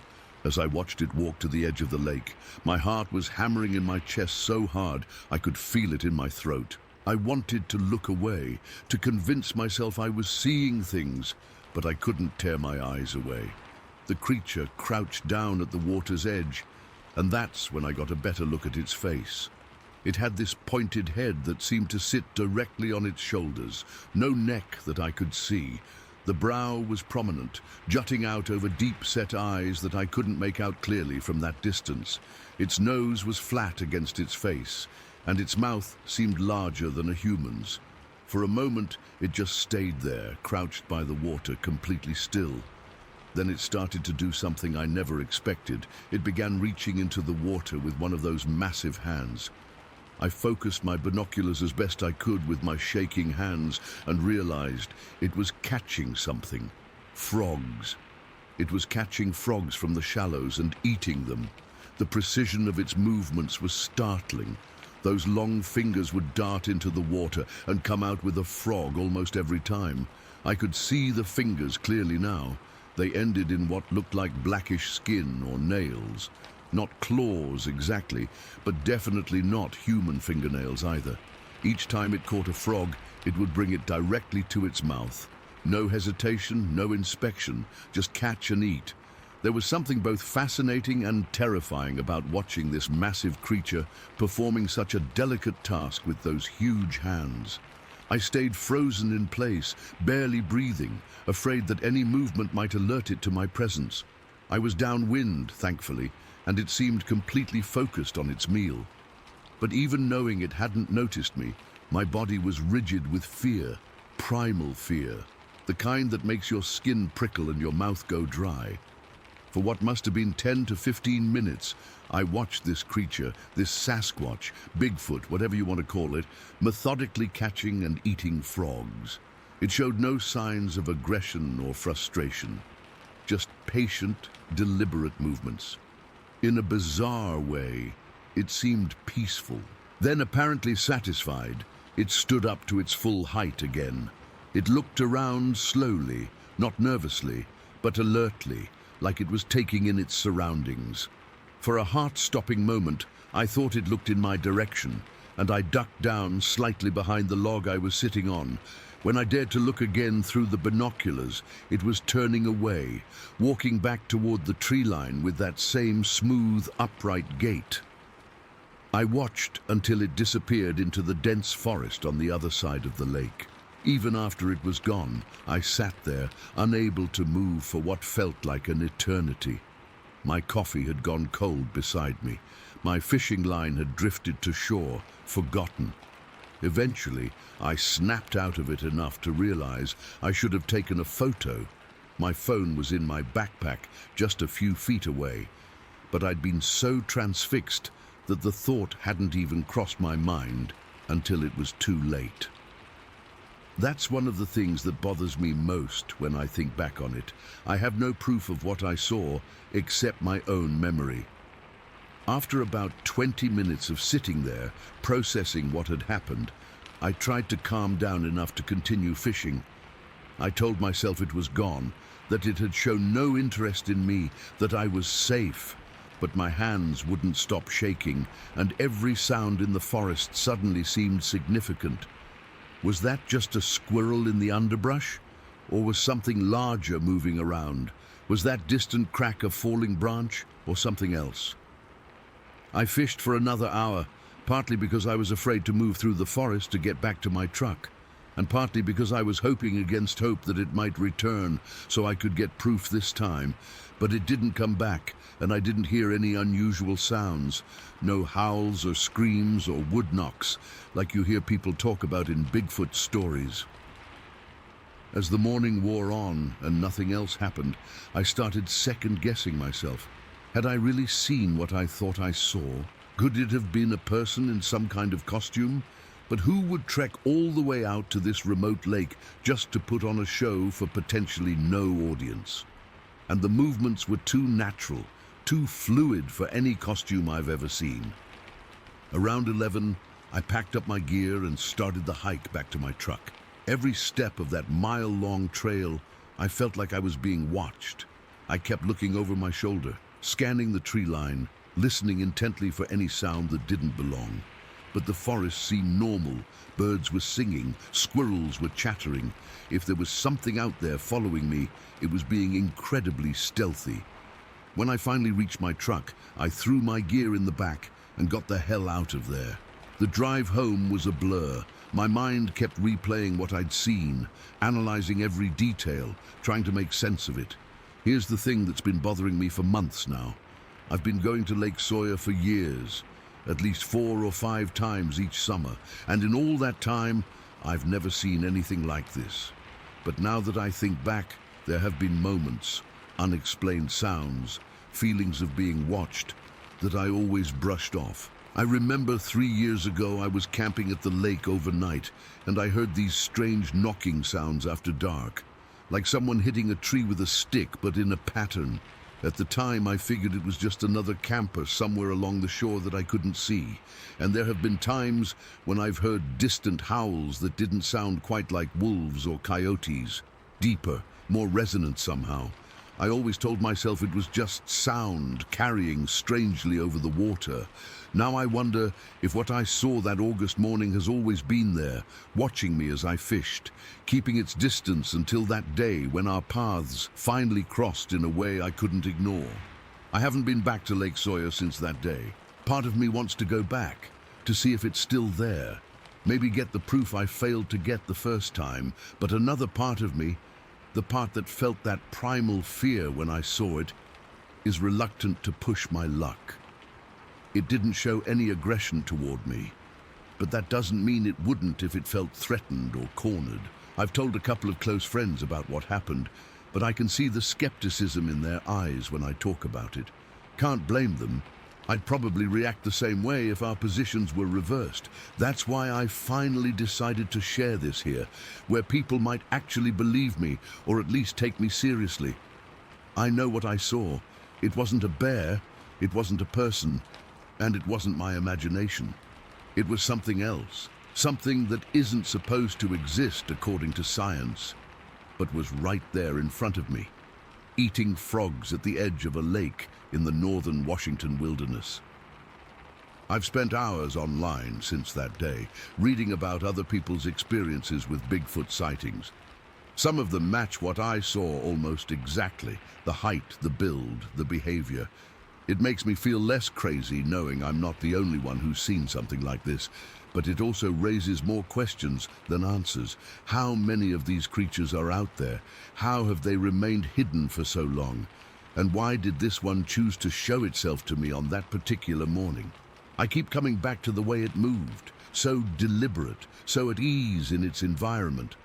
It didn't seem like some missing link or primitive ancestor. It seemed like something that had evolved perfectly for its world, just not the world we think we know. Sometimes I wake up in the middle of the night, thinking I hear those knocking sounds outside my bedroom window, even though I live in the suburbs now, miles from any real wilderness. The encounter has changed me in ways I'm still trying to understand. I don't know if I'll ever go back to Lake Sawyer. Part of me feels like that place belongs to it now, not to me, but another part feels drawn back there, like there's unfinished business somehow, like seeing it once has connected me to something I can't fully explain or escape. All I know for sure is that on August 14th, 2023, I saw something that shouldn't exist. And nothing, not my understanding of the world, not the way I move through the forests I once felt at home in, has been the same since. Story 7. I've been reluctant to share this experience for a while now. I've been hunting for almost 30 years, and I've never encountered anything like what happened to me in the fall of 2019. I'm not some rookie who gets spooked by shadows or mistakes a tree stump for something else. I know the difference between a bear, a moose, and pretty much any other animal you'd expect to find in the Montana wilderness. What I saw that day wasn't any of those things. I've hunted the same area in northern Montana for over 2 decades. It's about 45 minutes from the nearest town, and the last 15 minutes of the drive is on unpaved Forest Service roads. The terrain is rugged, dense pine forest, steep ravines, rocky outcroppings, the kind of place that still feels wild even in 2019. Cell service is non-existent out there, which is part of why I like it. Being disconnected from the world for a while is therapeutic. That particular morning in late October, I set out at about 4:30 a.m. It was cold, maybe 35 degrees, and there was that crisp smell of fall in the air. The forecast predicted clear skies, and I wanted to be in position by sunrise. I'd been tracking a small herd of elk for a couple days prior, and based on their movement patterns, I had a good idea where they might be. I parked my truck at my usual spot, a small clearing about half a mile from the main service road, and gathered my gear, my Remington 700, a small pack with water, some jerky, a knife, binoculars, and other essentials. I'd done this routine hundreds of times. Nothing felt different about that morning, at least not at first. By 6 a.m., I was about 3 miles into the wilderness. The sun was just starting to illuminate the forest, creating that golden hour glow that filters through the trees. I moved slowly, carefully, stopping frequently to listen and observe. Any experienced hunter knows that patience and awareness are more important than covering ground quickly. Around 9 in the morning, I had reached a ridgeline that overlooked a small meadow surrounded by thick timber. This was where I suspected the elk might be feeding. I found a good vantage point against a large pine tree and settled in to wait and watch. For about an hour, everything was normal. I saw a few squirrels, heard woodpeckers in the distance, noticed the occasional flutter of small birds moving through the canopy. Then, everything changed. I can't explain exactly when I first noticed it, but suddenly I realized the forest had gone completely silent. Not the natural lull that sometimes happens. This was different. It was as if someone had pressed a mute button on the entire wilderness. No birds chirping, no squirrels chattering, no insects buzzing. Nothing. The hair on the back of my neck stood up instantly. Any hunter knows this kind of silence usually means one thing: a predator is nearby. My first thought was mountain lion. They can move through the forest like ghosts, and their presence will silence everything around them. I slowly scanned the area, keeping my movements minimal. I controlled my breathing and stayed perfectly still, just listening and watching. That's when I noticed movement about 150 yards away, across the small ravine to my right. At first, I only caught it in my peripheral vision, just a dark shape moving between trees. My initial thought was bear, because the shape was large and dark, but when I focused my attention on it, I realized it was standing upright. For a moment, I thought maybe it was another hunter wearing dark clothing, but as I watched, I knew this wasn't human. Even from that distance, I could tell this thing was massive, at least 8 feet tall, maybe taller. It moved with a fluidity that seemed impossible for something so large. It wasn't lumbering like a bear on its hind legs. It was walking naturally in an upright position. I slowly raised my binoculars, trying to keep my hands from shaking. Through the lenses, I got a clear look at, I don't even know what to call it other than Bigfoot or Sasquatch. The creature was covered in dark brown hair, not fur like a bear, but longer hair that moved slightly with the breeze. Its shoulders were incredibly broad, much wider than any human I've ever seen, and its arms hung down well past its knees. The thing that really struck me was how it moved. Despite its size, it stepped carefully, deliberately, with a grace that seemed impossible. It would take a few steps, then pause to look around or examine something. It was clearly searching for something, or perhaps just aware of its surroundings in a way that suggested intelligence. Through my binoculars, I could see that its head sat almost directly on its shoulders. There wasn't much of a neck visible. The face was partially obscured by hair, but what I could see looked more human-like than ape-like, with a pronounced brow ridge and a flattened nose. At one point, the creature stopped near a large pine tree. It reached up without fully extending its arm and grabbed a branch that had to be at least 10 feet off the ground. It pulled on it slightly, as if testing its strength. Then it squatted down in a way that seemed remarkably human and appeared to be examining something on the forest floor. It picked something up. I couldn't see what, and seemed to smell it before discarding it. I watched for what must have been 5 minutes, though it felt much longer. I was completely frozen, partly from fear and partly from disbelief. I kept telling myself this had to be a bear, or maybe someone in a costume, though who would be out here miles from any trail in a creature suit? But I knew it wasn't either of those things. This was something else entirely. Then I heard it, a loud snap behind me like someone stepping on a thick branch. My blood turned to ice. I had been so focused on the creature in front of me that I hadn't been paying attention to my surroundings. Very slowly, I turned my head to look behind me. I didn't see anything immediately, just the trees and undergrowth I had passed through earlier. I strained my ears, listening intently. For several seconds there was nothing.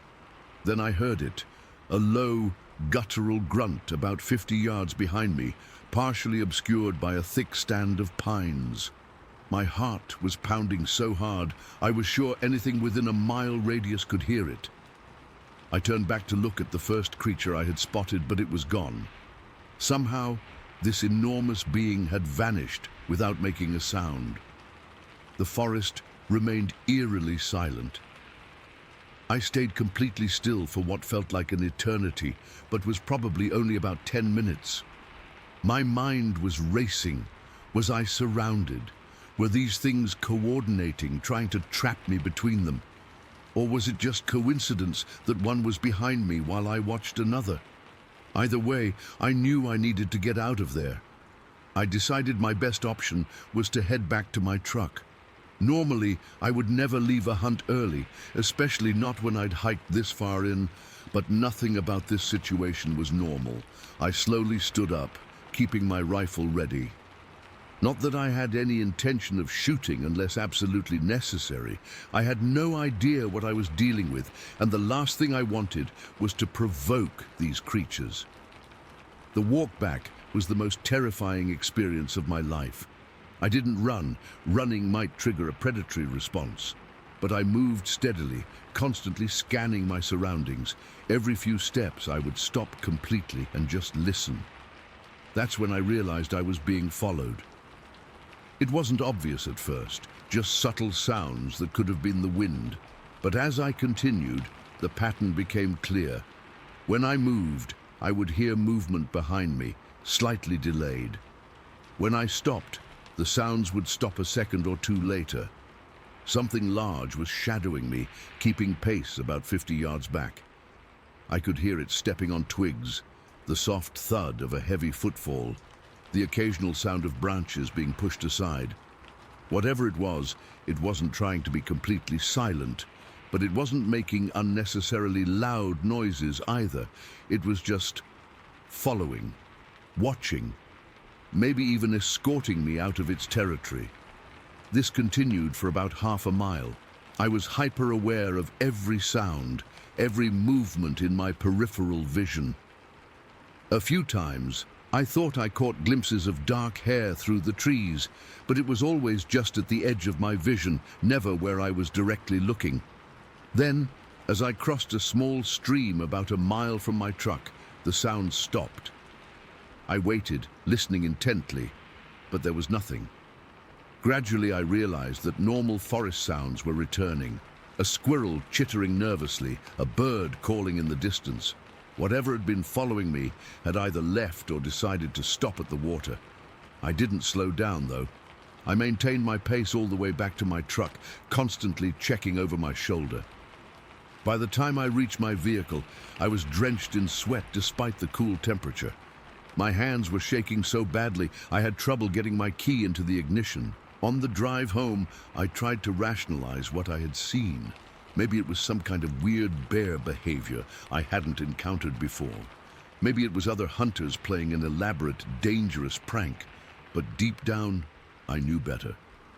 What I saw moved like no bear I've ever seen, and no human could have been that large or moved that way through dense forest. I didn't tell anyone about my experience for several weeks. I know how these stories sound, like the ramblings of someone who's had too much to drink or who can't tell fantasy from reality. But I know what I saw. I've spent my entire adult life in these forests. I know every animal that lives there, how they move, how they behave. This was something else. Since then, I've gone back to that area 4 times, not to hunt. I don't think I could concentrate enough to hunt there anymore, but to look for evidence. The first time, about 2 weeks after the encounter, I found nothing. The second time, after a light snow in early November, I found tracks. Not clear enough to photograph well, but definitely footprints about 16 inches long with 5 toes. Much larger than any human print, but shaped more like a human foot than a bear paw. On my third visit in early spring 2020, I heard vocalizations just after sunset. A series of whoops, followed by what sounded like wood knocking against wood. It wasn't a woodpecker, it was louder, more deliberate, and happened in a pattern of 3 knocks, pause, 2 knocks. My most recent visit was this summer. I set up a blind about a quarter mile from where I had my original sighting and stayed there for 3 days, watching and listening. I didn't see the creatures again, but on the second night, I distinctly heard heavy bipedal footsteps circling my position at a distance of about 100 yards. Whatever it was never came closer, but it made sure I knew it was there. I'm convinced now that there's a small population of these beings, Sasquatch, Bigfoot, whatever you want to call them, living in that region of Montana. They're intelligent enough to avoid human contact most of the time, but for whatever reason, they chose to reveal themselves to me that day. Maybe I was getting too close to an area they consider theirs. Maybe they were just curious. Or maybe they were sending me a message. You've been seen, and this is our territory. I don't expect everyone to believe me. Hell, I'm not sure I would believe it if someone else told me this story, but I know what I experienced. I'm not a fanciful person. I don't believe in ghosts or UFOs. I'm just a hunter who encountered something in the woods that science says doesn't exist. But it does exist. I saw it with my own eyes. And sometimes when I'm lying in bed at night, I still hear those footsteps following me through the forest. And I wonder if next time they'll decide to come closer. Story 8. I've never been the type to believe in cryptids or monsters. I'm a practical woman who prefers gardening and bird watching to chasing fantasies. But what happened last spring changed everything I thought I knew about the world around me, and I still struggle to make sense of it. I live on a 5-acre property about 15 miles outside of Millerton. It's not exactly wilderness, but it's rural enough that having neighbors means they're a quarter mile down the road, not across a shared lawn. My place backs up against about 2,000 acres of old-growth forest that continues up into the foothills. I inherited the house from my Aunt Janet 7 years ago, and I've always loved the solitude. That day started like any other spring Saturday. It was late May, warm, but not hot yet, with that perfect spring humidity where everything feels alive. I was doing my usual yard work, clearing winter debris, preparing my garden beds, and checking the fence line for any damage from winter storms. My property is surrounded by a 6-foot wooden privacy fence that my aunt had installed years ago. It's a bit excessive for a rural property, but I've always appreciated the sense of security it provides. I remember I was working near the back corner of the property where my fence meets the forest. I'd been pulling some invasive vines that always tried to creep under the fence when I got this weird feeling. You know that sensation when you just know someone's watching you. The hair on my arms stood up, and I had this overwhelming urge to turn around. When I did, I froze. About 20 feet away, just above the top of my fence, I saw 2 small, dark heads peeking over. They were perfectly still, just watching me. I blinked, thinking maybe I was seeing things, and in that split second, they ducked down out of sight. I stood there for a moment, tools still in hand, wondering if I'd imagined it. Were those neighborhood kids? But that didn't make sense. The nearest family with children lived nearly 2 miles away. And why would they be all the way out here, peeking over my back fence? Plus, to reach that height, they'd need to be standing on something. I set my gardening tools down slowly and took a step back, keeping my eyes on the spot where I'd seen them. After about 30 seconds, one of the heads slowly rose back above the fence line. Then the second one appeared beside it. That's when I knew I wasn't looking at human children. The heads were rounded and covered in dark brown hair, not like a hairstyle, but more like a thick pelt. Their faces were, I don't know how to describe them exactly. They weren't human, but they weren't entirely like apes either. They had sloped foreheads and deep dark eyes that seemed too intelligent, too aware. Their noses were flatter than a human's, but had more definition than an ape's nose. What skin I could see looked leathery and brownish. The hair on their heads was thick and somewhat unruly, longer around the sides and shorter on top. I stood completely still, afraid any movement would send them ducking back down.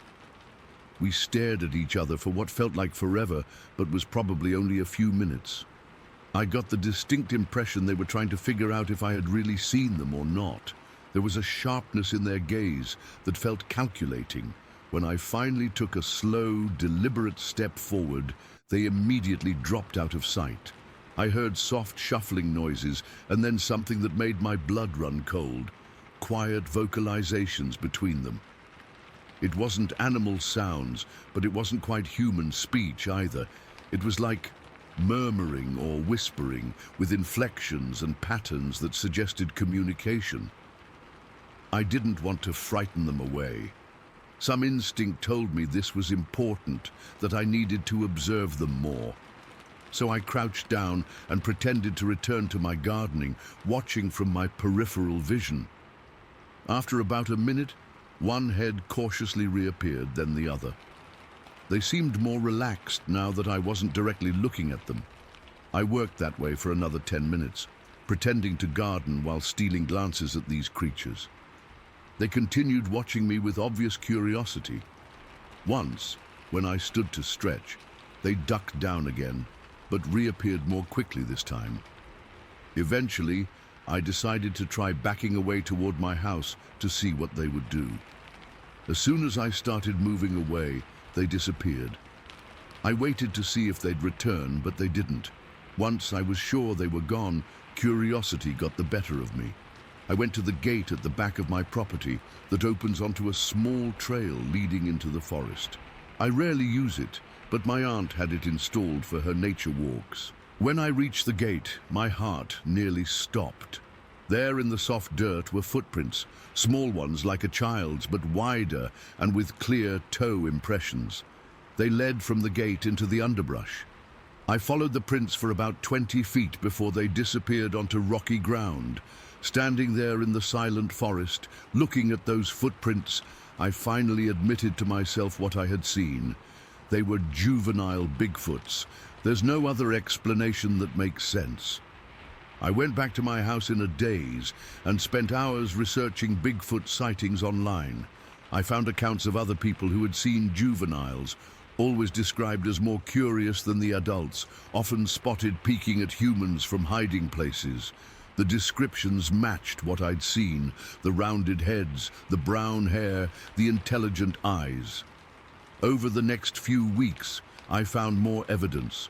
Small footprints would appear near my fence line overnight. I started noticing strange arrangements of sticks near my gate, not random fallen branches, but deliberate patterns. Sometimes I'd find small piles of rocks, stacked in ways that couldn't have happened naturally. One evening, about a week after the first sighting, I was sitting on my back porch reading when I heard something strange from the forest edge. A soft knocking sound, like someone tapping wood on wood. It happened in a pattern. 3 quick taps, pause, 2 taps, pause, 3 taps again. It wasn't random, it felt intentional. I've spent enough time in these woods to know the local wildlife sounds, and this wasn't one of them. I started leaving small offerings near the back gate. Apples, berries, nuts. They would always be gone by morning. I never put out processed foods or anything that might harm a wild creature, just natural things they might find in the forest anyway. About 3 weeks after the first encounter, I was watering my garden in the early evening when I felt that same sensation of being watched.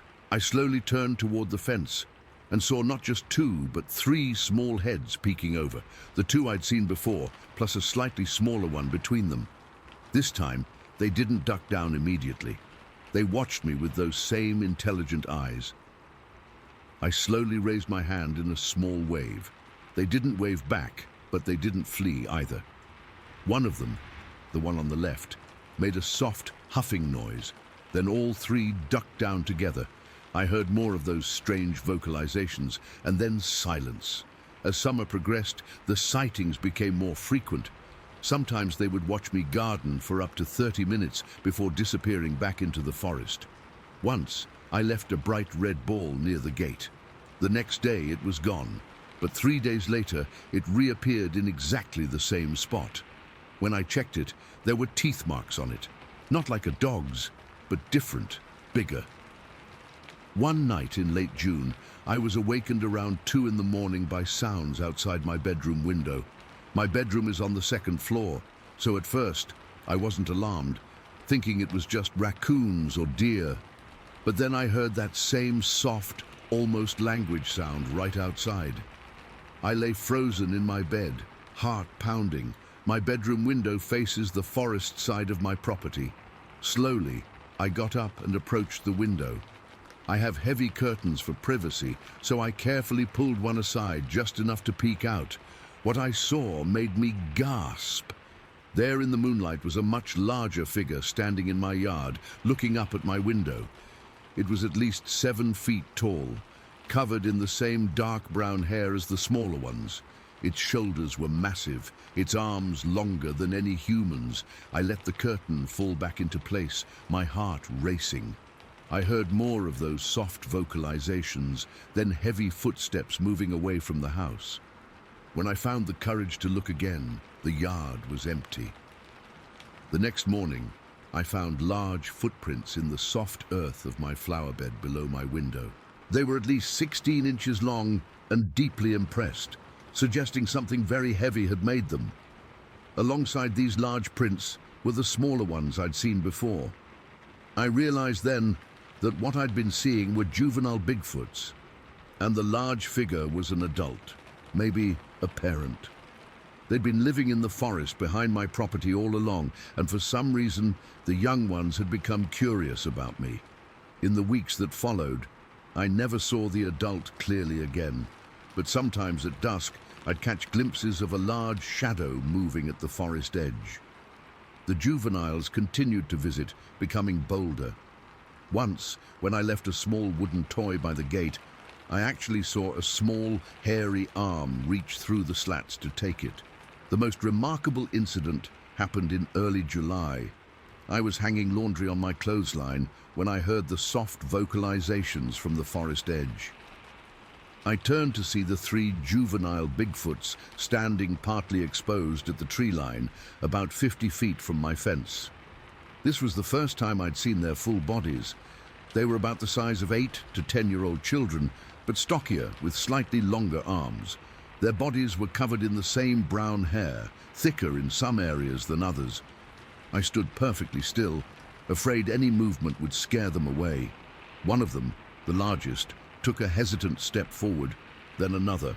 It reached the edge of my fence and then, to my astonishment, easily climbed over the 6-foot barrier using notches in the posts that I'd never noticed before.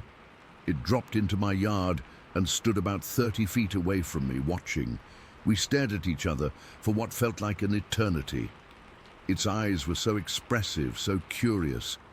I slowly raised my hand in greeting, and to my shock, it mimicked the gesture, raising its own hand in a clumsy wave.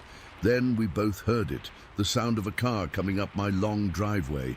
It was probably the mail carrier with a package, but the noise was enough. The juvenile Bigfoot turned, and with surprising agility, leaped back over my fence in one fluid motion. All three disappeared into the forest in seconds. When the mail carrier left, I checked the spot where the creature had stood. There, in my lawn, were footprints, small but distinctive, with 5 toes splayed wider than a human child's foot would be. I haven't told anyone about this until now. Who would believe me?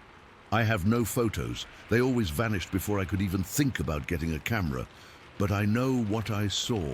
A family of Bigfoots has been living in the forest behind my house, and for some reason, their young became curious about me. The sightings decreased as summer turned to fall. I think they may have moved deeper into the forest for the winter, but occasionally I still find those stick arrangements near my gate, or small piles of pine cones stacked in patterns.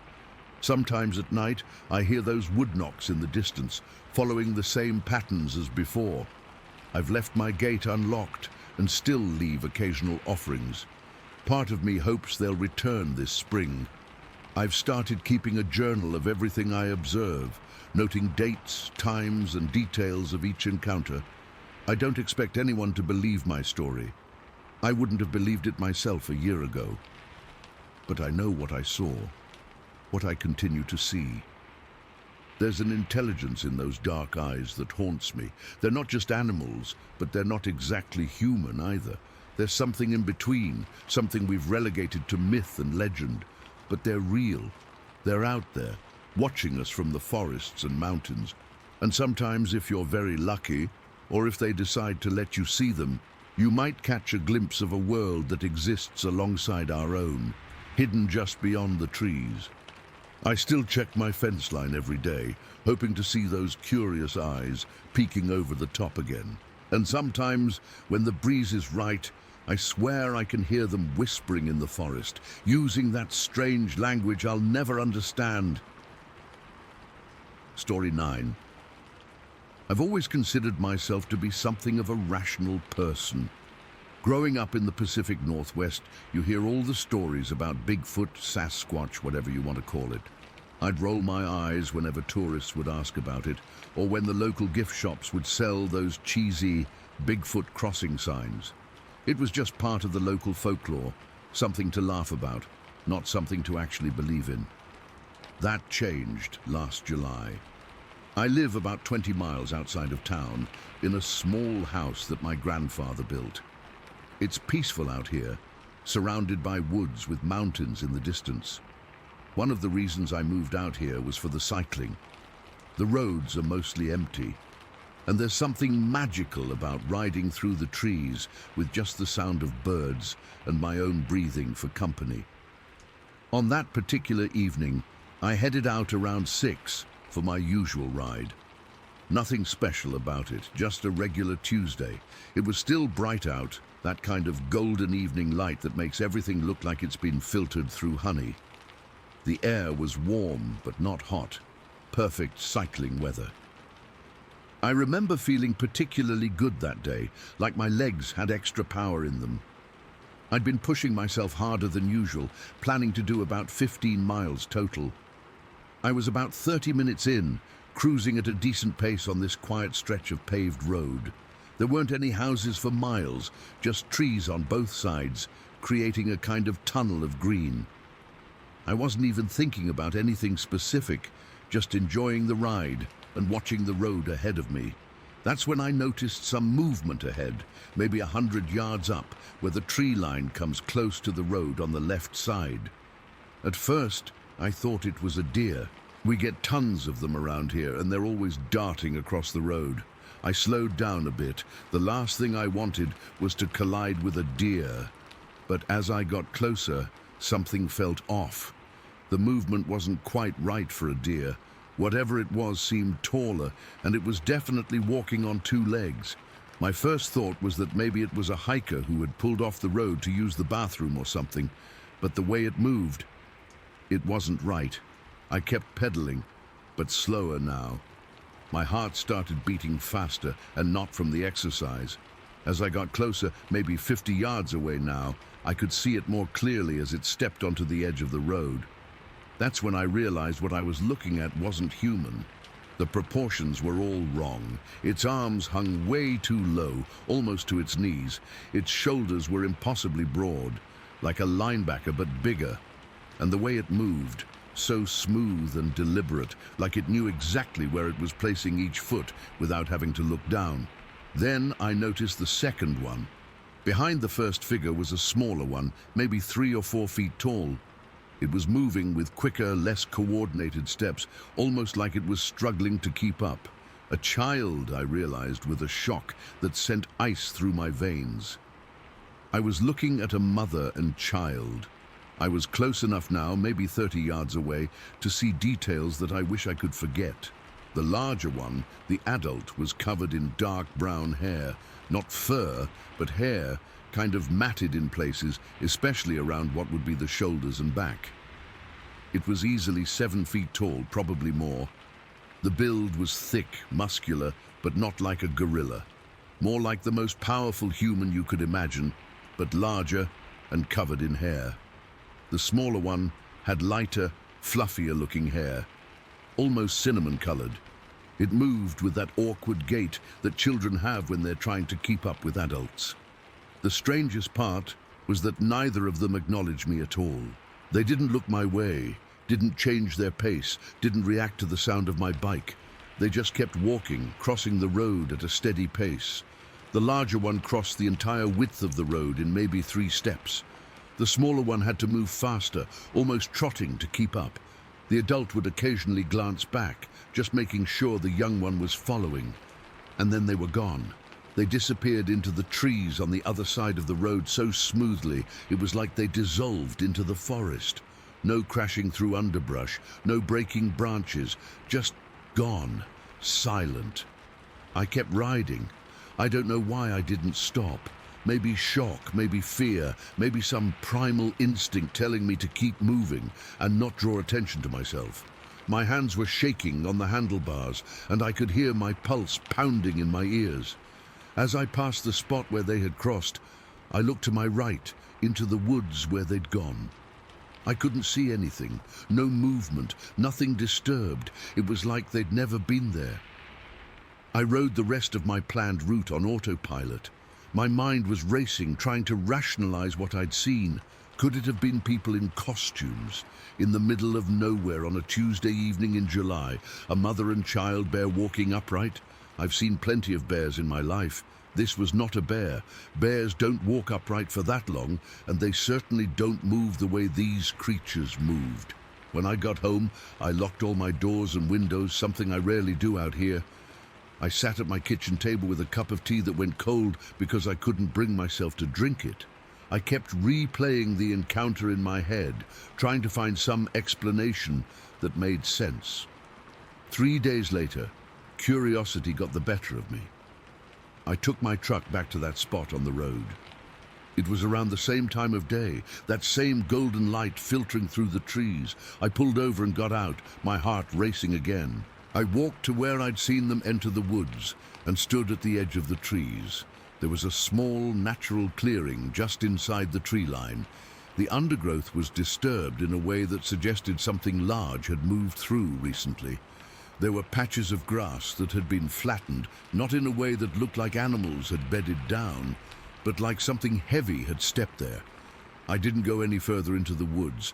Something told me not to. Instead, I got back in my truck and drove home, checking my rearview mirror more often than necessary. Since that day, I've become hyper-aware of my surroundings whenever I'm outside. I still cycle those roads, but I'm different now. I listen more carefully. I watch the tree lines. Sometimes I notice that the woods will fall completely silent. No birds, no insects, nothing. When that happens, I can't help but wonder if they're out there, watching me from the concealment of the trees. I've tried researching, looking up Bigfoot sightings in my area. There are a few, but nothing recent, and nothing that matches exactly what I saw. I've thought about reporting it to one of those Bigfoot research groups, but I can already imagine the skepticism. I've always been a skeptic myself, so I understand the reaction. The thing that sticks with me the most is how ordinary it seemed to them. They weren't startled by me. They didn't act like they were doing anything unusual. They were just going about their day, a mother and child, crossing a road to get from one part of the forest to another. It makes me wonder how many times they've done that before. How many times I've been in the woods, completely unaware that I was being watched. I haven't told many people about what I saw. My closest friend thinks I saw bears. My sister suggested I might have been dehydrated and hallucinating. Nobody wants to believe that there could be something living in our forests that science hasn't catalogued. Something that's managed to remain largely hidden despite our cameras and technology and constant expansion. But I know what I saw. It wasn't a bear. It wasn't people in costumes. It wasn't a hallucination. The most unsettling part is wondering what would have happened if I'd stopped my bike, if I'd called out to them or tried to follow them into the woods. Would they have continued to ignore me? Would they have run away? Or would they have seen me as a threat? I'll never know, and honestly, I'm glad I didn't find out. There's something humbling about realizing we're not always at the top of the food chain, that there are things in this world we don't understand.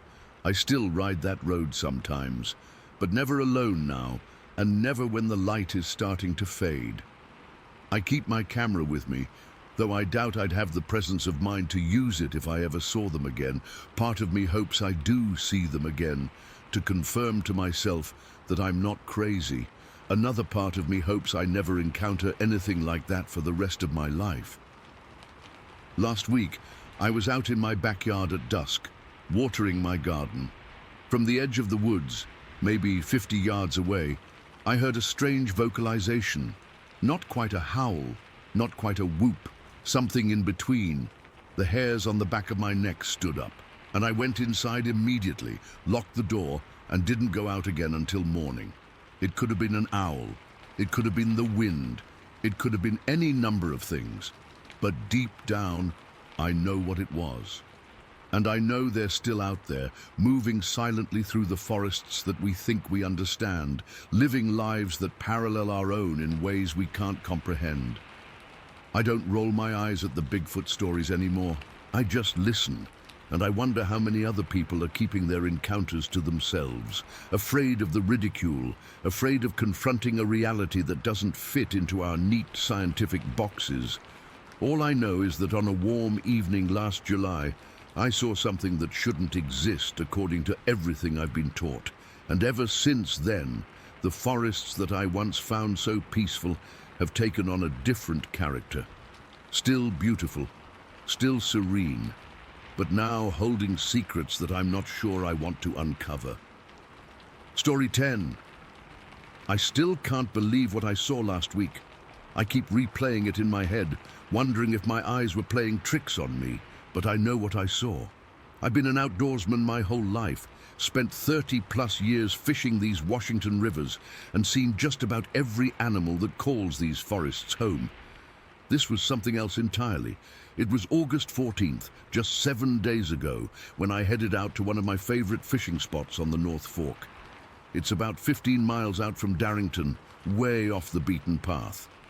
You need a serious 4x4 to get there. My old Tacoma barely manages it these days with how washed out that logging road gets. Most people don't bother with the trek, which is exactly why I love it. The fishing's always been good, and the solitude is even better. I left home around 3 in the afternoon, planning to catch the evening bite. The weather was perfect, clear blue skies, temperature in the low 70s, just a light breeze. After bouncing down that brutal access road for nearly 40 minutes, I finally parked at my usual spot where the road dead ends. From there, it's about a quarter-mile hike through dense forest to reach the river. The spot I've been fishing for years is a beautiful stretch where the river widens a bit. There's a small gravel bar that juts out, giving me easy access to cast into some deeper pools. Across the river, maybe 80 yards away, is nothing but untouched forest. No trails, no access points, just wilderness. The river itself was running clear and at a perfect level for fishing. Not too high, not too low. I got set up around 4:30, rigged my rod with a woolly bugger that's always worked well for me there, and started working the pools. The fishing was decent. I'd caught and released 2 nice rainbows in the first hour, nothing huge but satisfying. It was around 5:30 when I first noticed movement on the opposite bank. I didn't pay much attention initially. We get plenty of deer, elk and black bears through there. But something made me look up again. My first thought was bear because of the dark color, but then I realized whatever I was looking at was standing completely upright, and it was tall, really tall, way taller than any black bear I've ever seen, even standing on its hind legs. I set my rod down slowly and just stared. The creature was dark brown, almost black, standing at the river's edge about 80 yards upstream from my position. The sun was behind me, so I had a clear view despite the distance. This thing was massive, easily 7.5 to 8 feet tall, maybe more. The build was what struck me immediately. Incredibly broad shoulders, muscular, with proportions that weren't right for a human.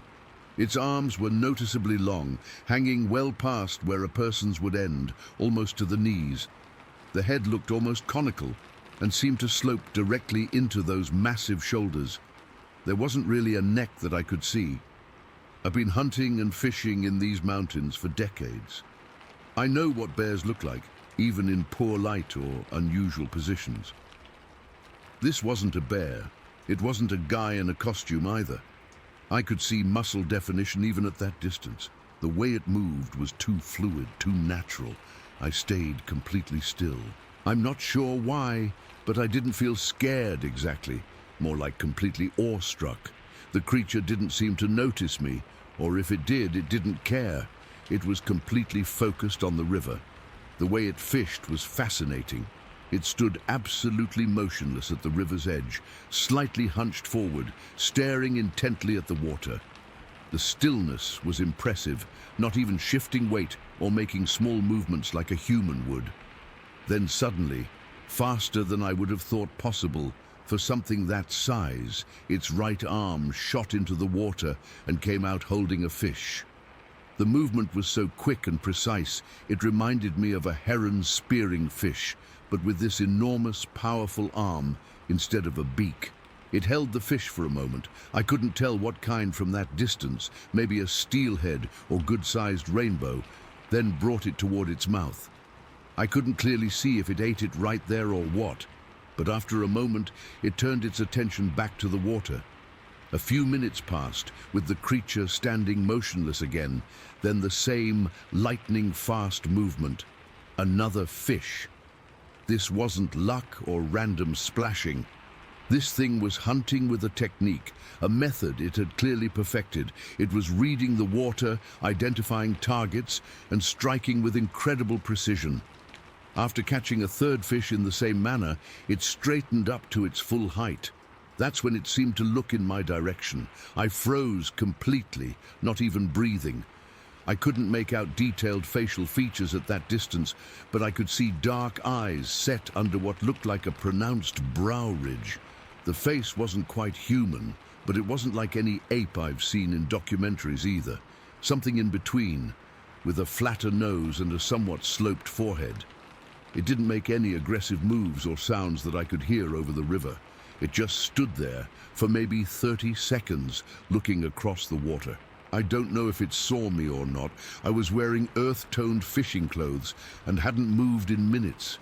Then, with no apparent hurry, it turned and walked back toward the tree line. The way it walked was another thing that struck me. Smooth, fluid strides, much longer than a human's, but not awkward or lumbering. It moved with purpose and a kind of grace that seemed impossible for something that size. There was no crashing through brush or breaking branches. It just slipped into the trees and was gone. The whole encounter lasted maybe 10 minutes, but it felt both like an instant and an eternity. I stayed frozen in place for at least another 15 minutes, just staring at the spot where it disappeared. Part of me wanted to wade across the river to look for tracks or other evidence, but the rational part of my brain kicked in. The river was running fast in the middle, and I was alone, miles from anyone who could help if something went wrong. Plus, I wasn't sure I wanted to follow that thing into those woods. Eventually, I started gathering my gear, constantly glancing across the river. My hands were shaking so bad, I dropped my tackle box twice. I kept expecting to see it emerge from the trees again, but there was nothing. Just the normal sounds of the forest and river. The hike back to my truck seemed twice as long as usual. I kept looking over my shoulder, suddenly very aware of how alone I was out there. Every snapping twig made me jump. I'm not ashamed to say I practically ran the last 100 yards to my vehicle. The drive home was a blur. I kept replaying what I'd seen in my mind, questioning if it could have been something else, a person in a suit. Impossible, not just because of the isolation of the location, but the fluid movement, the proportions, the fishing technique. A bear? Definitely not. Wrong shape, wrong movement, wrong behavior entirely. Some other known animal? Nothing that exists officially could match what I saw. I've been back and forth about sharing this. I know what people say about Bigfoot sightings, that it's people mistaking bears or publicity seekers or folks who've had too many beers around the campfire. I get it. If someone had told me this story a week ago, I'd have nodded politely while thinking they were full of shit. But I know what I saw. I've spent my entire adult life in these forests. I can identify every local animal at a glance, in any light, at considerable distances. This was something else, the intelligence in the way it fished, the deliberate movements, the clear technique and skill. That's what keeps coming back to me. This wasn't some mindless animal. There was purpose and knowledge there. I didn't take photos or video.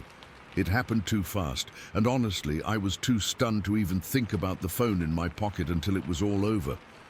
I know that makes my account less credible to some, but I'm not looking to convince anyone or get my name in the papers. I'm just trying to process what I experienced. I haven't been back to that spot since. I will eventually. It's been my favorite fishing hole for years, but I need some time first. Not because I'm afraid exactly, but because I'm still trying to reconcile what I saw with what I've always believed about the world. I've always considered myself a practical, evidence-based person. Now I've seen something with my own eyes that shouldn't exist according to conventional understanding. The thing is, the more I think about it, the more it makes sense that something like this could live out there. Those mountains are vast and largely unexplored.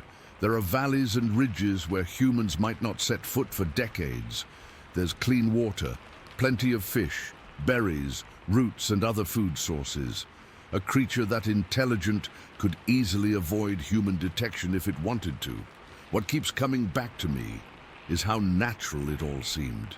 This wasn't some paranormal encounter with glowing eyes or supernatural abilities. It was just an animal, albeit an extraordinary one, doing what animals do, finding food, The fishing technique suggested learned behavior, something passed down or developed over time. That implies intelligence, culture even. I don't know what to do with this experience. I'm not planning to lead expeditions or start a YouTube channel. I'm just an ordinary guy who saw something extraordinary. But I know what I saw was real. It was standing right there, no more than 80 yards away, fishing in broad daylight. And nothing anyone can say will convince me otherwise. I've told exactly 2 people about this, my wife and my brother, both of whom know I'm not prone to exaggeration or making up stories. My wife believes me because she knows me. My brother is skeptical, but respects that I believe what I saw. So that's it. August 14th, approximately 5:30 in the evening, 15 miles from the nearest town. I watched what I can only describe as a Sasquatch catch 3 fish with its bare hands and then disappear back into the forest that's probably been its home for generations. I have no proof beyond my word, but I know what I saw. I still don't know if I'll ever go back to that exact spot. Part of me wants to, hopes to see it again, to confirm I'm not losing my mind. Another part hopes I never do, because then I could eventually convince myself it was just a weird trick of light, or my imagination running wild. But deep down, I know. And now, I look at those mountains differently, wondering what else might be out there that we don't understand. Story 11. I've been driving big rigs for 23 years now. I've crossed this country more times than I can count, seen every kind of weather, wildlife, and weird roadside attraction you can imagine. I've hauled everything from chickens to circus equipment, dealt with ice storms in the Rockies and flash floods in Arizona. I thought I'd seen it all. I really did. Until last month. I don't talk about this much. Actually, I haven't told anyone except my wife, who looked at me like I'd lost my mind. Can't really blame her. I probably would have reacted the same way. Thing is, I know what I saw, and it wasn't a bear, wasn't a moose, wasn't a guy in a costume. I've seen all of those things before, sometimes in the middle of the night on deserted highways. What I saw was something else entirely. It was a Tuesday, just after the full moon. I remember because the extra light made visibility better than usual for that time of night. I was hauling a load of auto parts from Detroit to Seattle, running behind schedule because of some loading dock issues back in Michigan. I was pushing it, trying to make up time on that lonely stretch of highway cutting through northern Idaho. The digital clock on my dash read 2:37 in the morning. I remember checking it right before it happened, calculating how much driving time I had left before I'd need to pull over. I had my thermal mug of coffee sitting in the holder, radio tuned to some late-night talk show at low volume, just to keep me company. The road was completely empty. Hadn't seen another vehicle for at least 40 minutes. I was making good time, cruising at about 60 miles per hour through dense forest on both sides of the 2-lane blacktop. The tree line was close to the road in that section, maybe 15 feet from the shoulder in most spots. My high beams cut through the darkness, illuminating the reflective center line and about 100 yards of road ahead. That's when I noticed something on the right shoulder up ahead. At first, I thought it was just shadows from the trees, or maybe a deer. I've had plenty of close calls with deer over the years, so I instinctively eased off the accelerator a bit, dropping to around 55. As I got closer, I could tell it wasn't a deer. It was standing upright, partially obscured by the tree line. My first thought was that it must be a bear. We get black bears and even grizzlies in that area, and sometimes they'll stand on their hind legs. But something about the proportions wasn't right, even for a big grizzly. I was about 70 yards away when it stepped forward onto the pavement. Jesus Christ, I still get goosebumps thinking about it. This thing was massive. Absolutely massive. It stepped out onto the road and stood fully visible in my headlights. I'd say it was at least 8 feet tall, maybe even 8.5. The height wasn't even the most shocking part. It was how it was built. This thing had shoulders that must have been 3 feet across, no exaggeration. It was covered in thick, shaggy hair that looked dark brown or black in my lights. The hair wasn't like a bear's fur. It was longer, coarser looking, hanging off its body like a shaggy coat. I remember thinking, this can't be real. But I was wide awake, stone cold sober. I hadn't been driving long enough to be fatigued. My brain was scrambling to make sense of what I was seeing. The thing stood there for maybe 2 seconds, completely still, like it was sizing up my truck. Then it started to move across the road. It didn't run or bound like a bear would. It walked, upright, 2 legs, the entire time. Its stride was long and smooth, almost fluid, like it was taking casual steps, but each one covered about 4 feet of ground. Its arms were what really got me. They hung way lower than a person's would, almost to its knees. They were thick too, not skinny like a person's arms. You could see the muscle definition even under all that hair.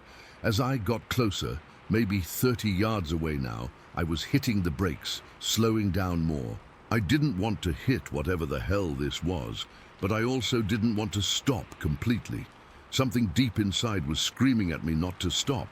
When I was about 15 yards away, it turned its head toward my truck. That face. God, that face. It wasn't a bear. It wasn't human either. It was something in between. The eyes caught my high beams and reflected back with this reddish tint like a nocturnal animal's, but they were forward-facing with dark pupils. Its nose was flat and wide, kind of like a gorilla's, but the face shape was different, more of a pronounced brow ridge. The skin on its face had less hair than its body, but wasn't completely bare either. What I could see of the skin looked dark, grayish or maybe brownish, and leathery, weathered. I was close enough now that I had to slow to about 25 miles per hour to avoid hitting it. As I passed by, it just continued crossing the road, never breaking stride, never dropping to all fours. It didn't seem scared or startled by my truck at all. It moved with purpose, like it knew exactly where it was going. The whole encounter lasted maybe 10 seconds from when it stepped onto the road until it disappeared into the trees on the other side. But those 10 seconds changed everything I thought I knew. I've seen all the major North American animals in my years of driving. I've had close encounters with grizzlies in Montana, watched moose wade through streams in Maine, seen elk herds in Colorado. This wasn't any of those. The proportions were all wrong. The way it moved was all wrong. And before you ask, no, it wasn't a person in a suit. I've seen hunters in ghillie suits, guys in camo, even some weirdo in a mascot costume once out near Vegas. This wasn't that. No costume could replicate the muscle movement I saw, the natural way it carried its weight. And nobody makes an 8-foot-tall costume with arms that long and shoulders that wide that can move that smoothly. After it crossed, I sped back up and kept driving. I didn't stop. Maybe that makes me a coward, but I had a schedule to keep, and honestly, I didn't know what the hell I would do if I did stop. Get out with a flashlight and look for it in those pitch-black woods. No thanks. For the next 100 miles, I kept replaying it in my head, trying to rationalize what I'd seen. But I couldn't. I know what I saw. It was a Bigfoot, a Sasquatch, whatever you want to call it. It exists. I saw it. The rest of that night was the longest drive of my life. I couldn't stop checking my mirrors, half expecting to see it running behind my truck or something. Every shadow in the tree line looked suspicious. I turned the radio up loud, kept drinking coffee, and just focused on getting to my next scheduled stop. When dawn finally broke, I pulled into a truck stop and sat there for a while, just staring at nothing. I called my wife but hung up before she answered. What was I going to say? Hey honey, guess what? Bigfoot is real! She'd think I was losing it after too many long hauls. I did end up telling her when I got home 4 days later. As expected, she gave me that look, the one that says, "I'm worried about you." She asked if I'd been taking those energy pills some of the guys use to stay awake on long hauls. I haven't touched that stuff in years. It's been 5 weeks now and I still think about it every day. I've gone online, looked up Bigfoot sightings in that area, Turns out there have been quite a few over the years. Some described exactly what I saw. The height, the way it moved, those eyes.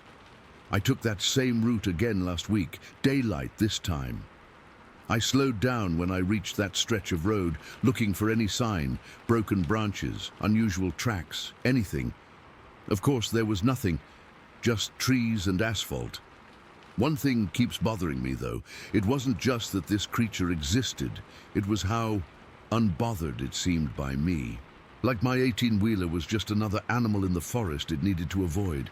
It had this presence, this air of belonging out there in those woods, more than I did on that road. I've been driving the same routes for over 2 decades. I know every mountain pass, every truck stop, every shortcut across this country. But that night made me realize how little any of us really know about what's out there in the dark places, the spaces between our highways and cities. I keep a dash cam running now, all the time. I never really bothered with it before, but now I can't drive without it. Part of me hopes I'll see it again, just to prove to myself and everyone else that I'm not crazy. Another part of me hopes I never encounter anything like that again. Last night I was driving through Wyoming, another empty stretch of highway around the same time, between 2 and 3 in the morning. I caught movement in my peripheral vision and nearly had a heart attack, but it was just a deer. The relief I felt was followed by this weird disappointment. The thing that keeps me up at night isn't fear that these creatures exist. It's knowing that one does, and that nobody believes me. I've shared the road with something that's not supposed to exist, something that's managed to stay hidden despite all our technology and expansion. Sometimes when I'm driving now, especially through wooded areas at night, I feel like I'm being watched. I'll glance toward the tree line and half expect to see those eyes again, reflecting red in my headlights. I keep my high beams on all the time now. I never used to do that. I don't know why it chose to cross right in front of me that night. Maybe it was just coincidence.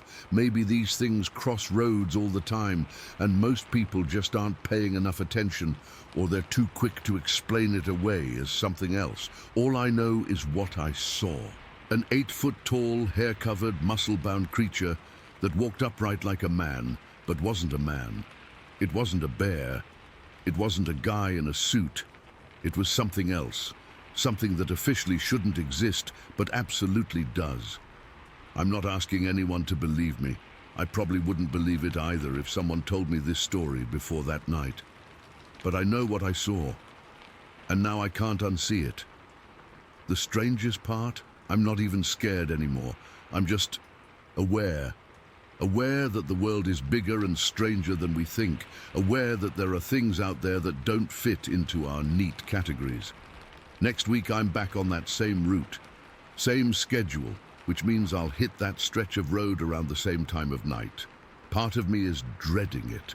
Part of me is hoping for another glimpse. If you're driving through northern Idaho in the early morning hours and you see something on the side of the road that doesn't look quite right, don't stop, but don't look away either. You might just get a 10-second glimpse of something that changes everything you thought you knew. Just keep driving. That's what I did. Sometimes I wish I hadn't. Sometimes I'm glad. But either way, I can't go back to not knowing. Those eyes, that walk, the casual way it crossed from one world into another, right in front of me. It was real, and I can't explain it to this day. Story 12. I've always been private about this, but I need to share what's happening on my property because I don't know where else to turn. I've owned this 40-acre patch in Washington state for over 20 years now. It's heavily wooded, peaceful, exactly what I wanted when I moved here. For 2 decades, everything was completely normal. I had the occasional deer, some coyotes, nothing unusual for rural Washington.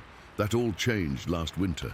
It started with knocking sounds. I'm not talking about woodpeckers or branches falling. These were deliberate, evenly spaced knocks, always in sets of 3 or 4. At first I thought maybe it was hunters or kids messing around, but the pattern was too consistent, and it happened at all hours of the night. The knocks would come from one direction, then another set would answer from somewhere else in the woods, like they were communicating. I remember the first night I really paid attention to it. I was sitting on my back porch around 10 p.m. having a beer. It was cold, but I enjoy the crisp winter air. 3 distinct knocks came from the northeast corner of my property, about 100 yards into the woods. Then silence. About 30 seconds later, 4 knocks answered from the opposite direction. My skin immediately went cold.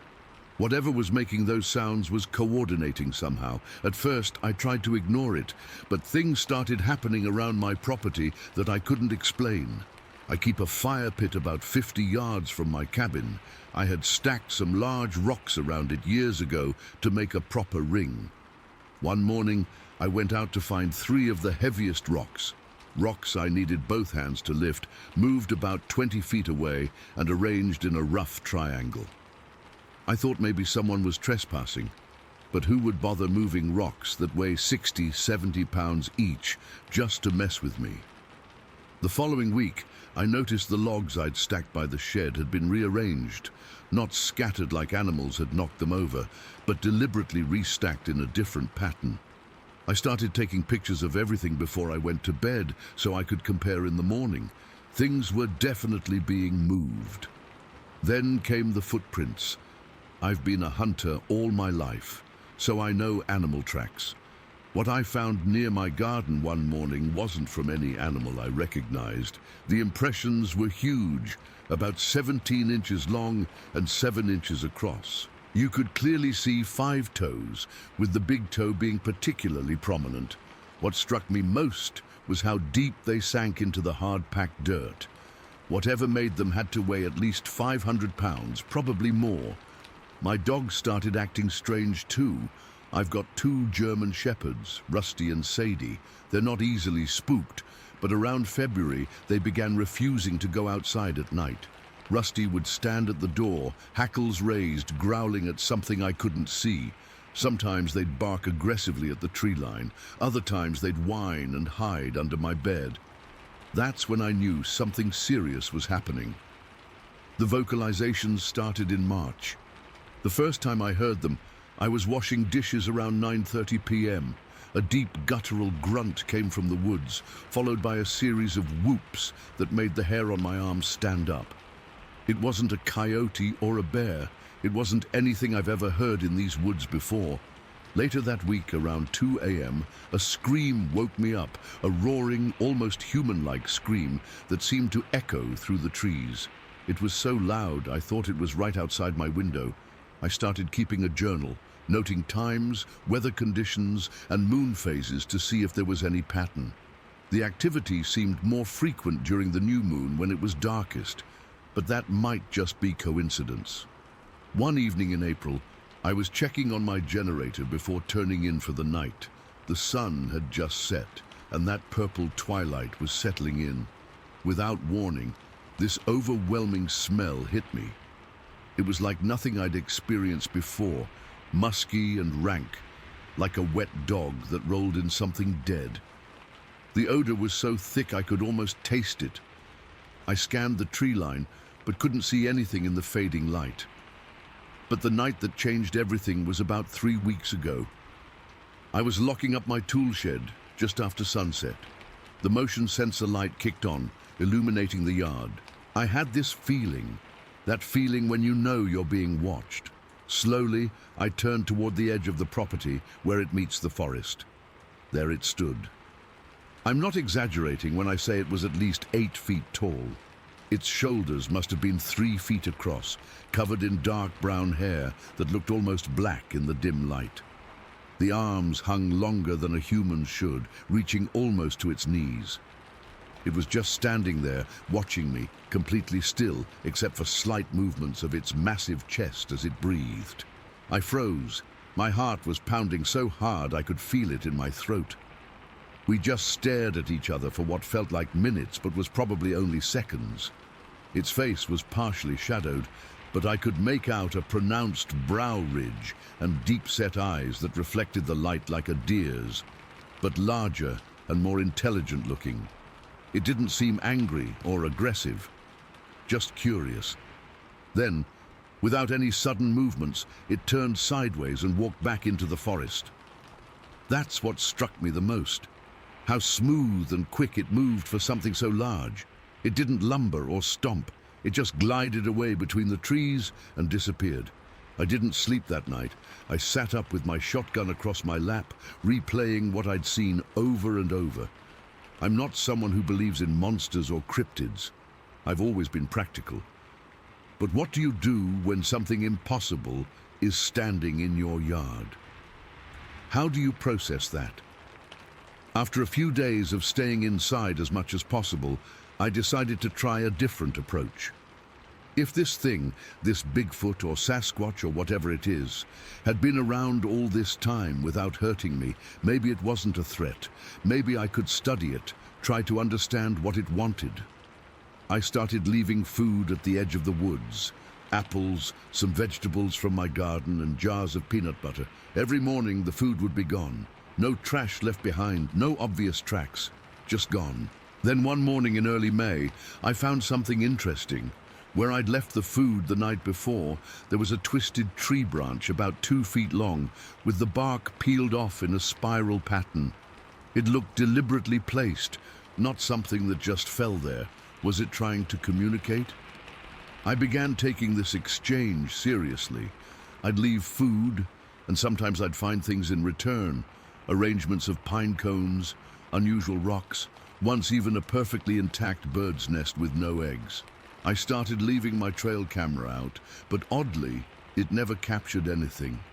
Either the batteries would be dead, or the camera would be turned in a different direction, or the memory card would be corrupted. It was frustrating. Last week, things escalated. I woke up around 3 a.m. to heavy footsteps outside my bedroom window. Heavy enough that I could feel slight vibrations through the floor. My dogs were hiding under the bed, whimpering. I grabbed my flashlight and shotgun and carefully approached the window. By the time I worked up the courage to look outside, whatever was there had gone. But in the morning, I found more of those massive footprints, this time right up to the house, circling around to each window. What really unsettled me was what I found on my truck. On the back window were handprints, not the huge prints matching the footsteps, but smaller ones. Still larger than a child's hand, maybe the size of a large chimpanzee's. The fingers were long and the thumb was set lower on the palm than a human's. There were several of these prints, like something had been peering inside my truck. That's when I realized I might be dealing with more than one of these creatures, maybe a family group with juveniles. 2 nights ago was the closest encounter yet. I was sleeping, and something woke me up around 2 a.m. At first I thought it was the wind, but then I realized the sound was rhythmic, breathing. Heavy, deep breathing right outside my bedroom window. My curtains were closed, but I could see the shadow of something large moving behind them. I lay perfectly still, barely breathing myself. The window was about 7 feet off the ground, but whatever was looking in seemed to be at eye level with it. I could smell that same musky odor seeping in through the window frame. The breathing continued for maybe 2 minutes. Then I heard a soft grunt and the sound of retreating footsteps. In the morning, I found a clear handprint on the window glass, the full handprint of something with a palm twice the size of mine. I measured it against my own hand, and the fingers were a good 2 inches longer than my own. I took photos and tried to make a cast of the footprints using plaster, but it didn't turn out great. Here's where I am now. I've been on this property for over 20 years without a single strange incident. Now I have something, or several somethings, that come around almost nightly. They move things, take food I leave out, and seem to be studying me as much as I'm studying them. They've had countless opportunities to break in or harm me if that was their intention, but they haven't. Last night, I set up my phone to record audio while I slept. When I played it back this morning, around 4:13 a.m., there was a series of those knocks right outside, followed by what sounds like low talking. Not English, not any language, but definitely vocalization with structure to it, like they were communicating. I'm not leaving my home. This is my property, and strangely, I don't feel threatened by these visitors. Unsettled? Absolutely. Scared sometimes? Yes, but not in danger. I think if they wanted to hurt me, they would have done it by now. I keep wondering why, after all these years, they've suddenly made themselves known to me. Has something changed in the deeper forest? Are they curious about me specifically, or have they always been here, watching, and finally decided to reach out? Tonight I'm going to try something different. I'm leaving out a children's picture book with my food offering.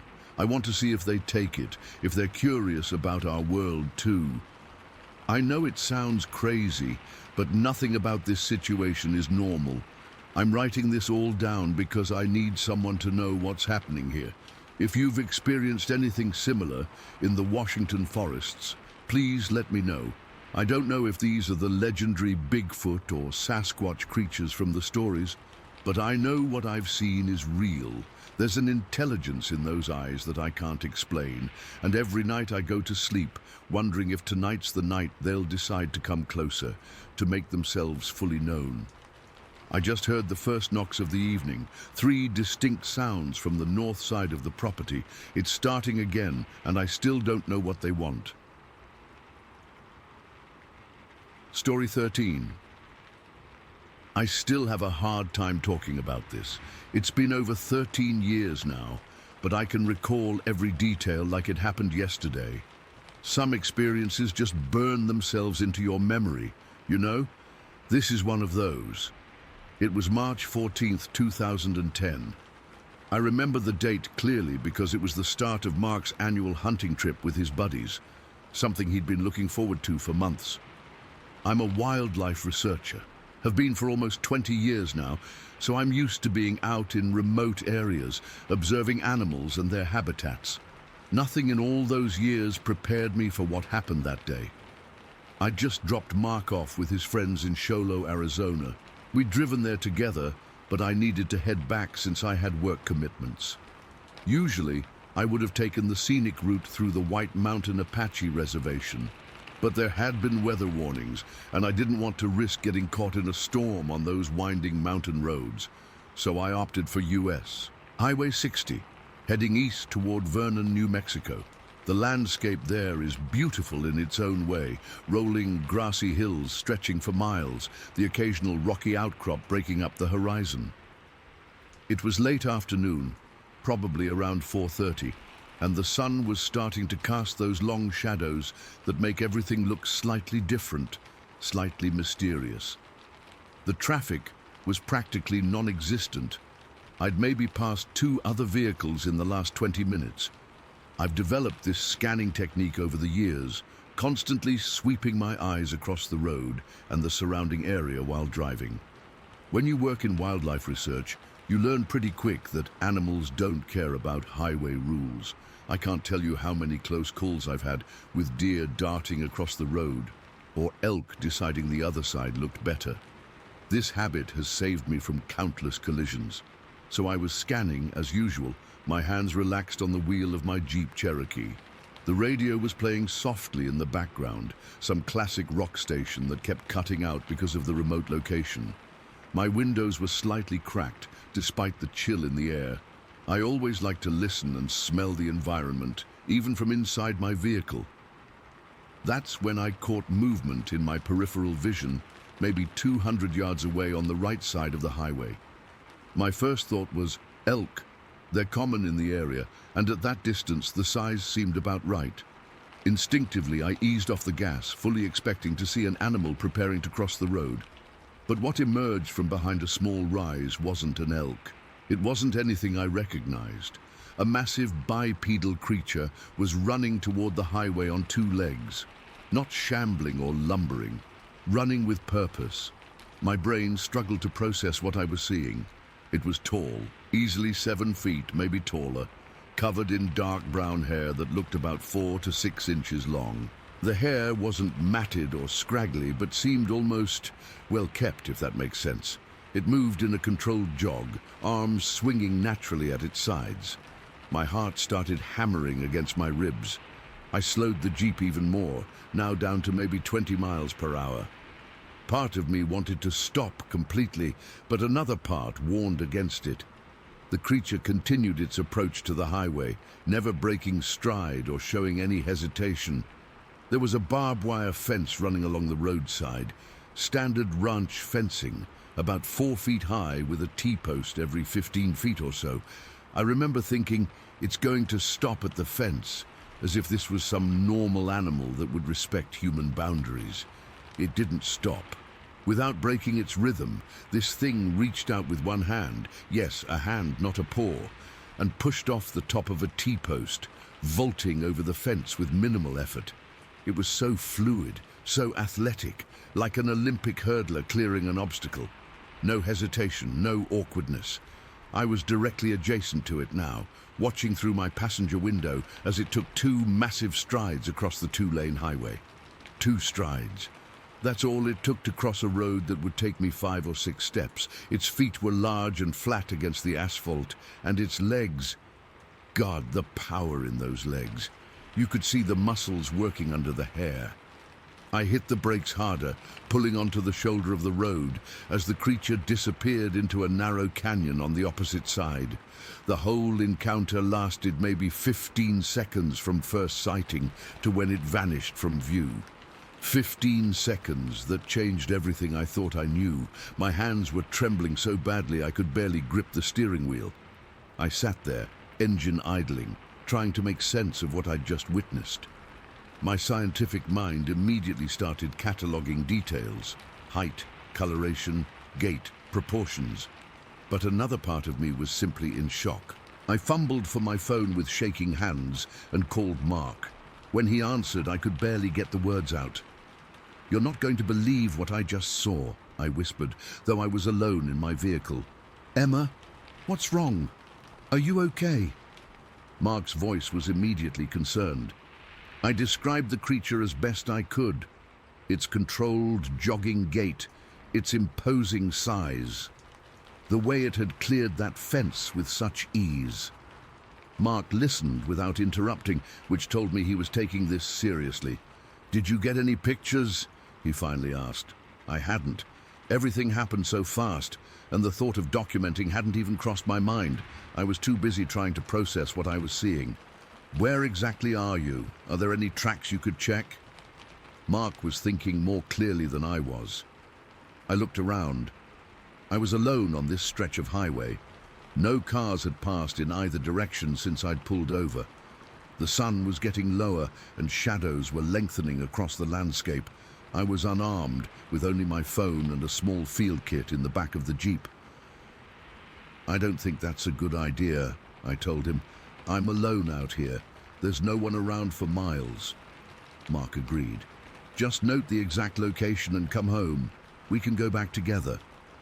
I marked the spot on my GPS and took some photos of the surroundings from inside my vehicle.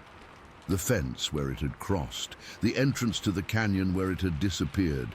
I couldn't bring myself to get out of the Jeep. The drive home was a blur. I kept replaying the encounter in my head, examining every detail, wondering if there was any rational explanation for what I'd seen. A man in a suit? No way. The movements were too natural, too fluid. A bear? Bears don't run on 2 legs for extended periods, and they certainly don't vault over fences with one hand. Every explanation I came up with fell short. When I got home, I immediately started researching similar sightings in the region. What I found both comforted and unsettled me. The White Mountain Apache community had long reported encounters with similar beings. They called them the Big People, or sometimes used words from their language I couldn't pronounce. There were dozens of accounts from ranchers, hikers, and locals describing creatures that matched what I'd seen. Over the next few days, Mark and I went back to the site. We found nothing conclusive. Some broken branches in the canyon where it had disappeared, a small section of the fence post that seemed slightly damaged. But no footprints, no hair samples, nothing that would constitute scientific evidence. I've replayed that encounter thousands of times in my mind. The details remain crystal clear: the purposeful stride, the ease with which it moved across the landscape, the sheer size and mass of the creature. One thing still bothers me. I never saw its face clearly. It never turned toward me or acknowledged my presence in any way. It was simply crossing the road, going about its business, another creature moving through its territory. As a wildlife researcher, I've spent my career documenting and studying the natural world. I've prided myself on my observation skills and scientific approach. But this experience exists in a strange limbo, too real to dismiss as imagination, too extraordinary to fit into my understanding of local wildlife. Sometimes, when I'm driving through remote areas, I find myself scanning the landscape more intensely than before, not out of fear, but hope. Hope that I might glimpse that figure again, that I might get a second chance to document what I saw. And sometimes, when the shadows grow long across the grasslands and the wind whispers through the canyons, I wonder if something out there is watching me too. I've never told this story publicly before. My colleagues would question my credibility, my objectivity, but I know what I saw that March afternoon on Highway 60. It was real, it was there, and it has changed how I view the wilderness forever. That's the thing about life-changing moments. They don't announce themselves. There's no build-up, no warning. One minute you're driving along a familiar highway, thinking about what to make for dinner, and the next, your entire understanding of the world is turned inside out. I still drive that stretch of highway sometimes. I slow down near that canyon, scanning the rolling hills and the fence line. Nothing has ever appeared again.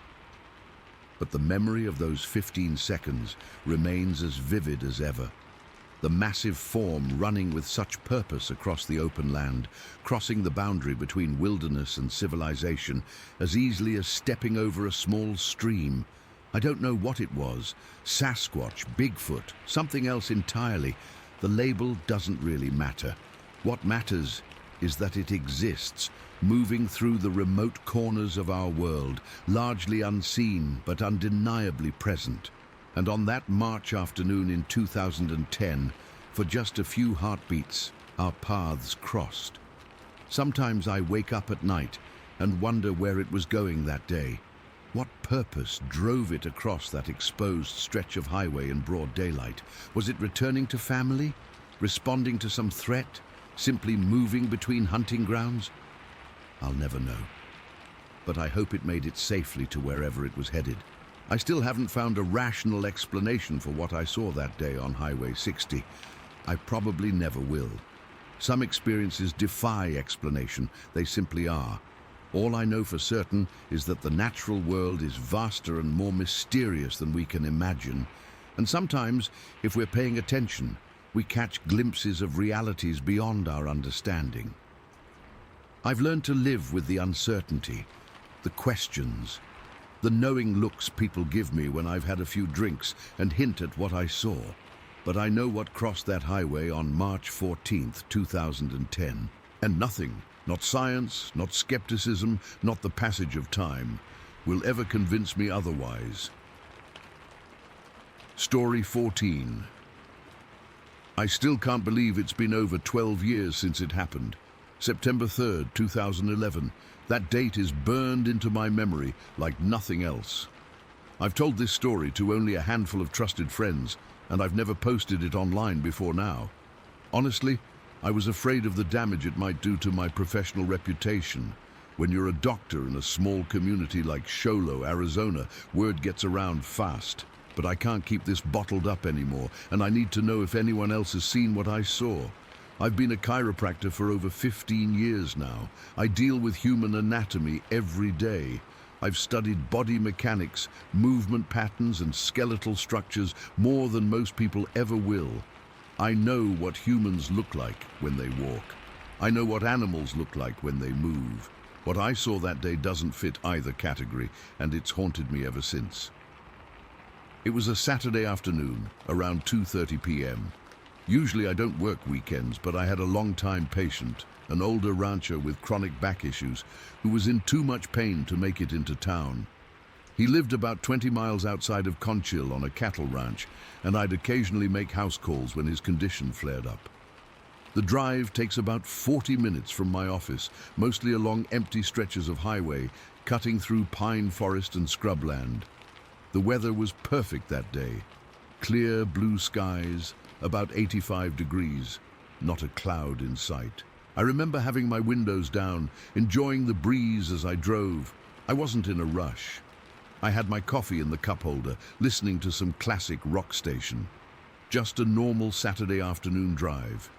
About 6 miles west of Conchil, the highway narrows a bit and curves through an area where the forest gets thicker on both sides. Anyone who lives around here knows this stretch is notorious for wildlife crossings. I've seen everything from deer and elk to the occasional black bear. Just last year, a mountain lion crossed right in front of my truck at dusk.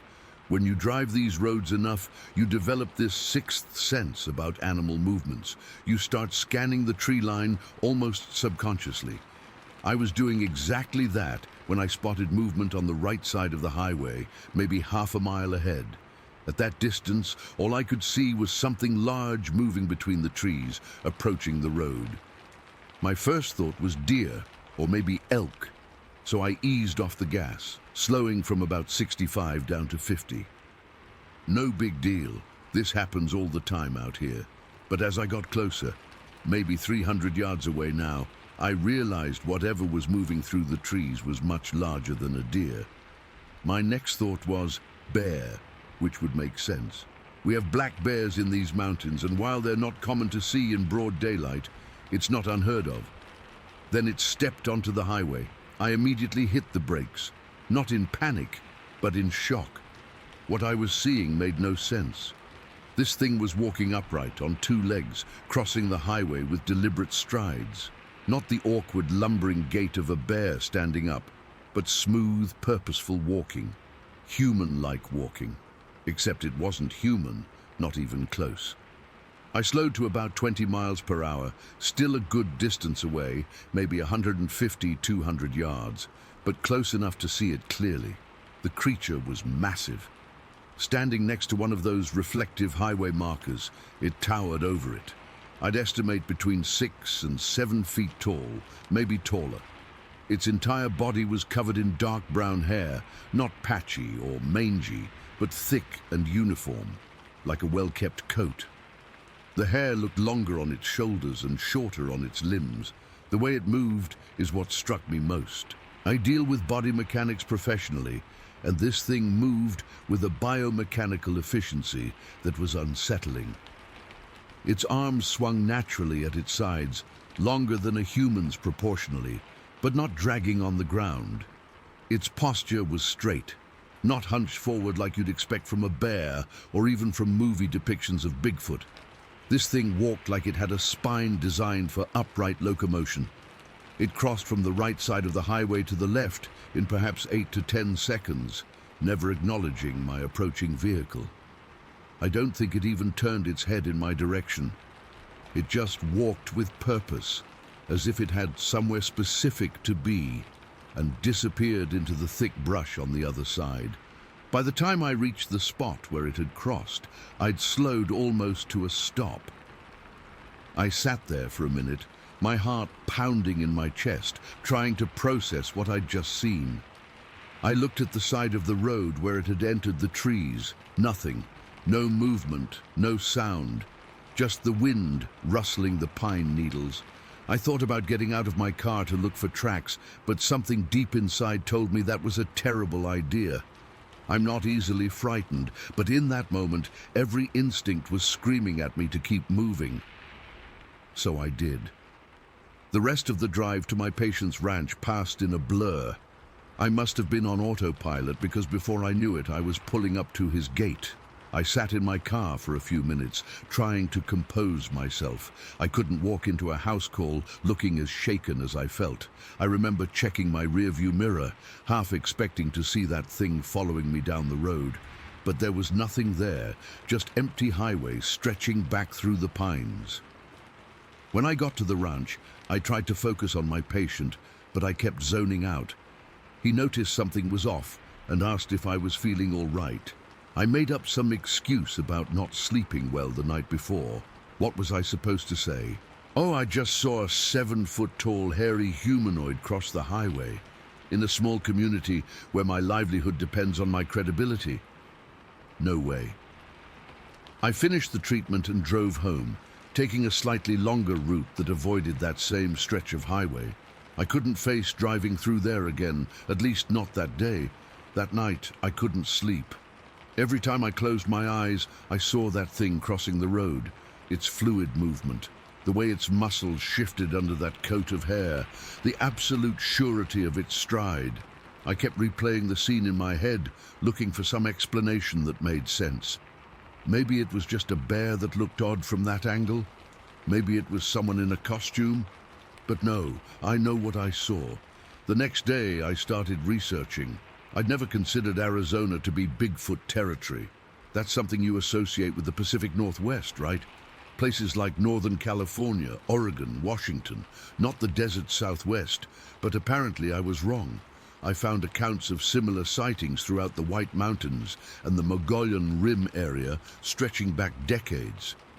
The White Mountain Apache have legends about a creature they call the Brown Man, or sometimes the Big Man, that go back generations. They describe it as a tall, hair-covered being that lives in the remote mountain areas. What really got me, though, were the descriptions of its movement. Multiple accounts mentioned how it walked like a man, but not like a man. More fluid, more powerful. One witness from the 1970s said it moved like an Olympic athlete. That resonated with what I'd seen. For weeks afterward, I was jumpy. I'd find myself staring out the window of my office, scanning the tree line across the street. I'd wake up in the middle of the night thinking I heard something moving around outside my house. I installed motion sensor lights all around my property. My wife thought I was losing it. Maybe I was. But when you see something that shatters your understanding of the world, it changes you. There's before and there's after, and you can never go back. I did drive that stretch of highway again, many times since then. I always slow down at that spot, always scan the trees. I've never seen it again, but I've noticed other things, like how there are never any roadkill animals in that specific area, like how sometimes, even on hot summer days, that section of forest feels noticeably cooler than the surroundings, like how the birds go quiet when you stop your car there. I've thought about going into those woods with a camera, trying to find evidence, but something stops me every time. It's not just fear, though that's certainly part of it. It's also a strange kind of respect. Whatever I saw that day, it wasn't threatening me. It was just passing through, living its life. What right do I have to intrude on that? A couple years after my sighting, I cautiously brought it up with a local forest ranger I know. I expected ridicule, but instead he got real quiet.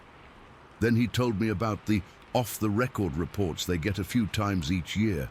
Hikers, campers, hunters, all describing similar experiences. Most never file official reports because they don't want to be labeled as crazy. They just quietly change their camping spots and avoid certain areas. He called them exclusion zones, places where humans instinctively don't want to go. That highway crossing is apparently right at the edge of one of these zones. The ranger mentioned that animal behavior changes in these areas too. Deer avoid them. Bears give them a wide berth. Even insects are different there. Last year, I finally worked up the courage to pull over at that exact spot. I parked on the shoulder and just sat there for a while, windows down, engine off. After about 20 minutes of stillness, I started to notice things. How the forest seemed to breathe in a rhythm. How there were sounds that didn't quite match any wildlife I could identify.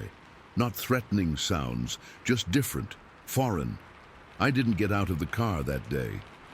But I did speak, just talking out loud to the trees. I don't know if anything was listening. I don't know if it would understand even if it was, but I needed to acknowledge what happened, to say it out loud, even if only to myself. As a doctor, I'm trained to trust what I can observe, measure, and verify. My entire professional life is built on the foundation of scientific understanding. But science also teaches us that our knowledge is always incomplete, always evolving. There are physical specimens of animals today that were considered cryptids or legends a century ago. I don't know what I saw that day on the highway to Conchil. I don't have a name for it that doesn't sound ridiculous when I say it out loud. What I do know is that it moved with an intelligence and purpose that was unmistakable. It belonged in those woods in a way that I never will. Sometimes I wonder if it saw me too, if it was as puzzled by my presence as I was by its.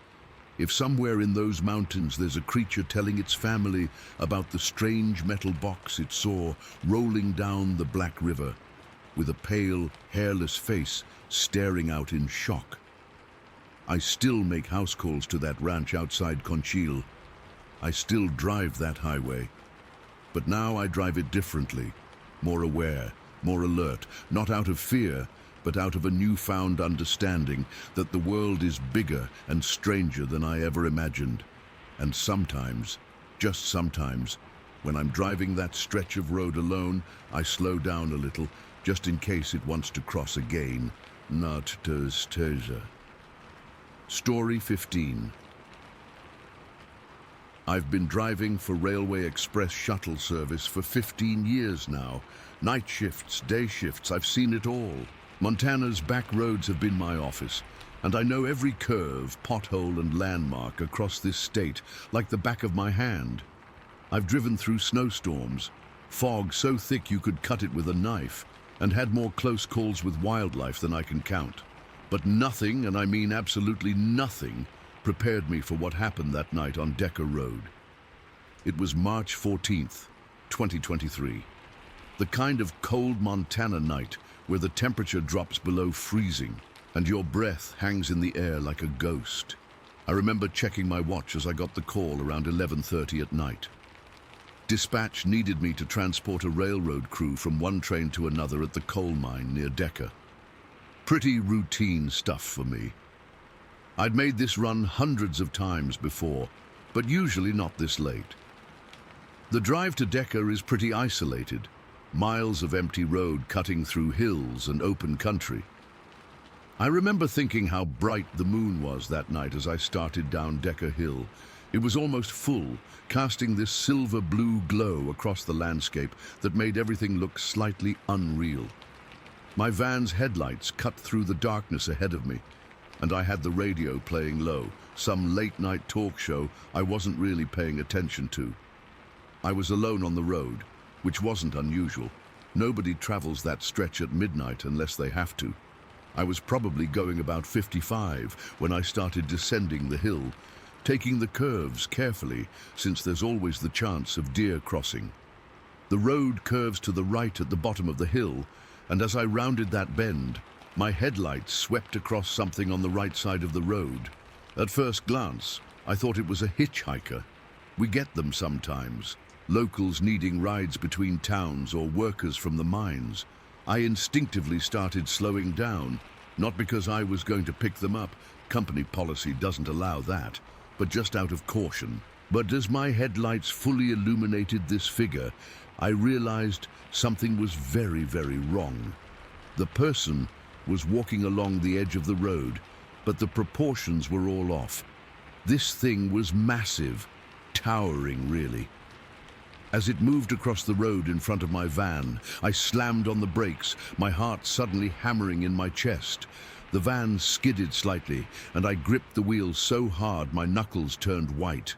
This was not a person, not even close. Whatever I was looking at stood at least 8 feet tall, probably taller. It had this broad, powerful build, like a linebacker, but bigger, way bigger. The way it moved was what really got to me. It had this strange, fluid, swaying motion, almost like a pendulum, but incredibly powerful. Each step covered ground faster than a human could, even though it didn't seem to be in a hurry. When it reached the left shoulder of the road, about 30 feet in front of my stopped van, it paused. Then it did something that made my blood freeze. It turned just slightly, like it was glancing back over its shoulder at me. I couldn't make out a face. The headlights were creating this weird silhouette effect, and there was just enough moonlight to see its outline, but not the details. But what I could see clearly was that this thing was covered in hair. Not ragged or matted like you'd expect from a bear, but almost well-groomed looking, hanging in this uniform way, about 8 to 10 inches long, all over its body. I sat there, completely frozen, for what felt like forever, but was probably only a few seconds. The creature, because I don't know what else to call it, just stood there for a moment, like it was deciding something. Then it turned back and continued walking into the darkness beyond the road, disappearing into the tree line. My hands were shaking so badly I could barely put the van back in drive. I remember fumbling with the gear shift, my mind racing, trying to process what I'd just seen. Bears don't walk upright for that long. Moose don't move like that, and no human being is built that way. What really struck me as weird, though I didn't process it fully until later, was that I'd seen several deer in the area just before encountering this thing. There were maybe 5 or 6 of them, grazing about 200 yards from where I saw the creature, and they were calm, completely unbothered. Deer bolt at the slightest disturbance, especially from predators. But these deer didn't seem concerned at all about whatever this massive thing was. I sat there for maybe a minute, just breathing heavily, before I realized I still had a job to do. The railroad crew was waiting, and I couldn't sit there all night. I drove the rest of the way to the coal mine in a daze, constantly checking my mirrors and scanning the roadside. When I arrived, I must have looked like I'd seen a ghost. One of the railroad guys asked if I was okay, and I just mumbled something about a close call with a deer. I couldn't bring myself to tell them what I'd really seen. Who would believe me? The drive back was nerve-wracking. I kept my speed higher than I should have, constantly watching the sides of the road, half expecting that thing to step out in front of me again. I didn't see it, but every shadow made me flinch. I couldn't sleep when I got home. I kept replaying those few seconds over and over in my mind. Was it a bear? No, bears don't move like that, even when they're on their hind legs. Was it just some unusually tall person wearing heavy clothes? No way. The proportions were all wrong, and the fluid way it moved wasn't human. The next morning, I called in and told my supervisor I needed a personal day. I could tell he didn't believe my excuse about feeling sick, but he didn't argue. I had to go back to that spot in daylight. I had to know if there was any evidence of what I'd seen. I drove out to Decker Road around noon. The spot looked so different in daylight. Just an ordinary stretch of rural highway with scrubby trees and bushes on either side. I pulled over where I thought I'd stopped the night before and got out of my car. The first thing I did was look at the bushes near where the creature had crossed. I'm 6 foot even, and these bushes came up to about my chest. Remembering how the thing towered over them, I tried to mentally measure. It had to be at least 8 feet tall, maybe more. I hadn't been exaggerating or hallucinating that part. I walked the area for almost an hour, looking for footprints or broken branches, anything that might confirm what I'd seen. The ground was mostly hard-packed dirt and gravel near the road, not great for tracking. I checked the barbed wire fence running along part of the property line, hoping to find hair snagged on the barbs, but there was nothing. I did notice one odd thing, though. About 50 yards from the road, I found an area where the grass was flattened in a rough oval shape, maybe 6 feet long. It could have been where deer had bedded down, but it seemed larger than typical deer beds I'd seen before. As I was standing there, I noticed more deer in almost the exact same area as the night before. They were grazing peacefully, giving me curious looks, but not particularly alarmed by my presence. It struck me as strange. If something dangerous had been here, wouldn't the deer avoid this area for a while? I went back to work the next day, and of course I had to tell somebody. I mentioned what I'd seen to a couple of the other drivers during our break. Big mistake. They laughed it off, saying I must have seen a moose or a guy in a Carhartt coat walking home drunk. One guy, Mike, kept making Bigfoot jokes for the rest of the week, holding his arms out like an ape and making stupid hooting noises whenever I walked by. But I know what I saw. And the more I think about it, the more certain I am that what crossed the road in front of me that night wasn't human. It wasn't a bear on its hind legs either. The way it moved was too deliberate, too controlled. I've spent hours online since then, reading accounts from other people who claim to have seen similar things in Montana and Wyoming.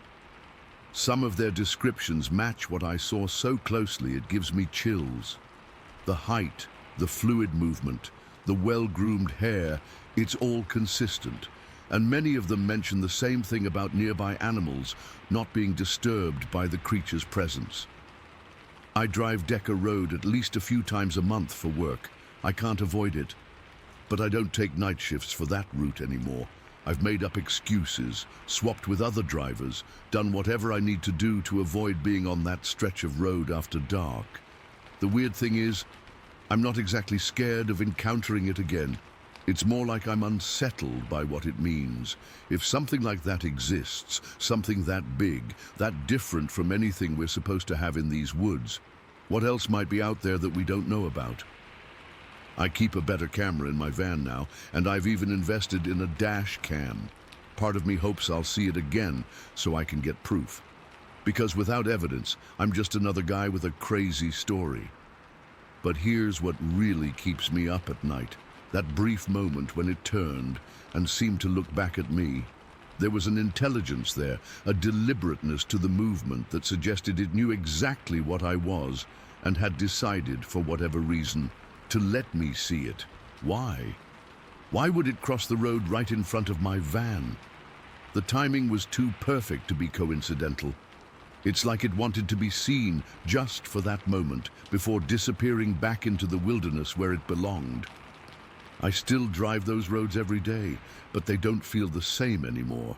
Every shadow at the edge of my headlights could be something watching. Every dark patch between the trees could be hiding something we don't have a name for. All I know for certain is that on a cold March night on Decker Road, I saw something that shouldn't exist, something that has no place in the world as I understood it, and now I can't unsee it. I haven't told my family about this. My wife would just worry, and my kids would either think their dad has lost his mind or get scared about camping trips. So I keep it to myself mostly, except for sharing it here. Sometimes I wonder if anyone else has seen it in the same area. If you're driving Decker Road late at night, keep your eyes open. And if you see something tall moving along the roadside with that strange, swaying gait, don't stop. Just keep driving. Or maybe do stop. Get the evidence I couldn't. Because whatever's out there, it's been there a lot longer than us, and it's not going anywhere.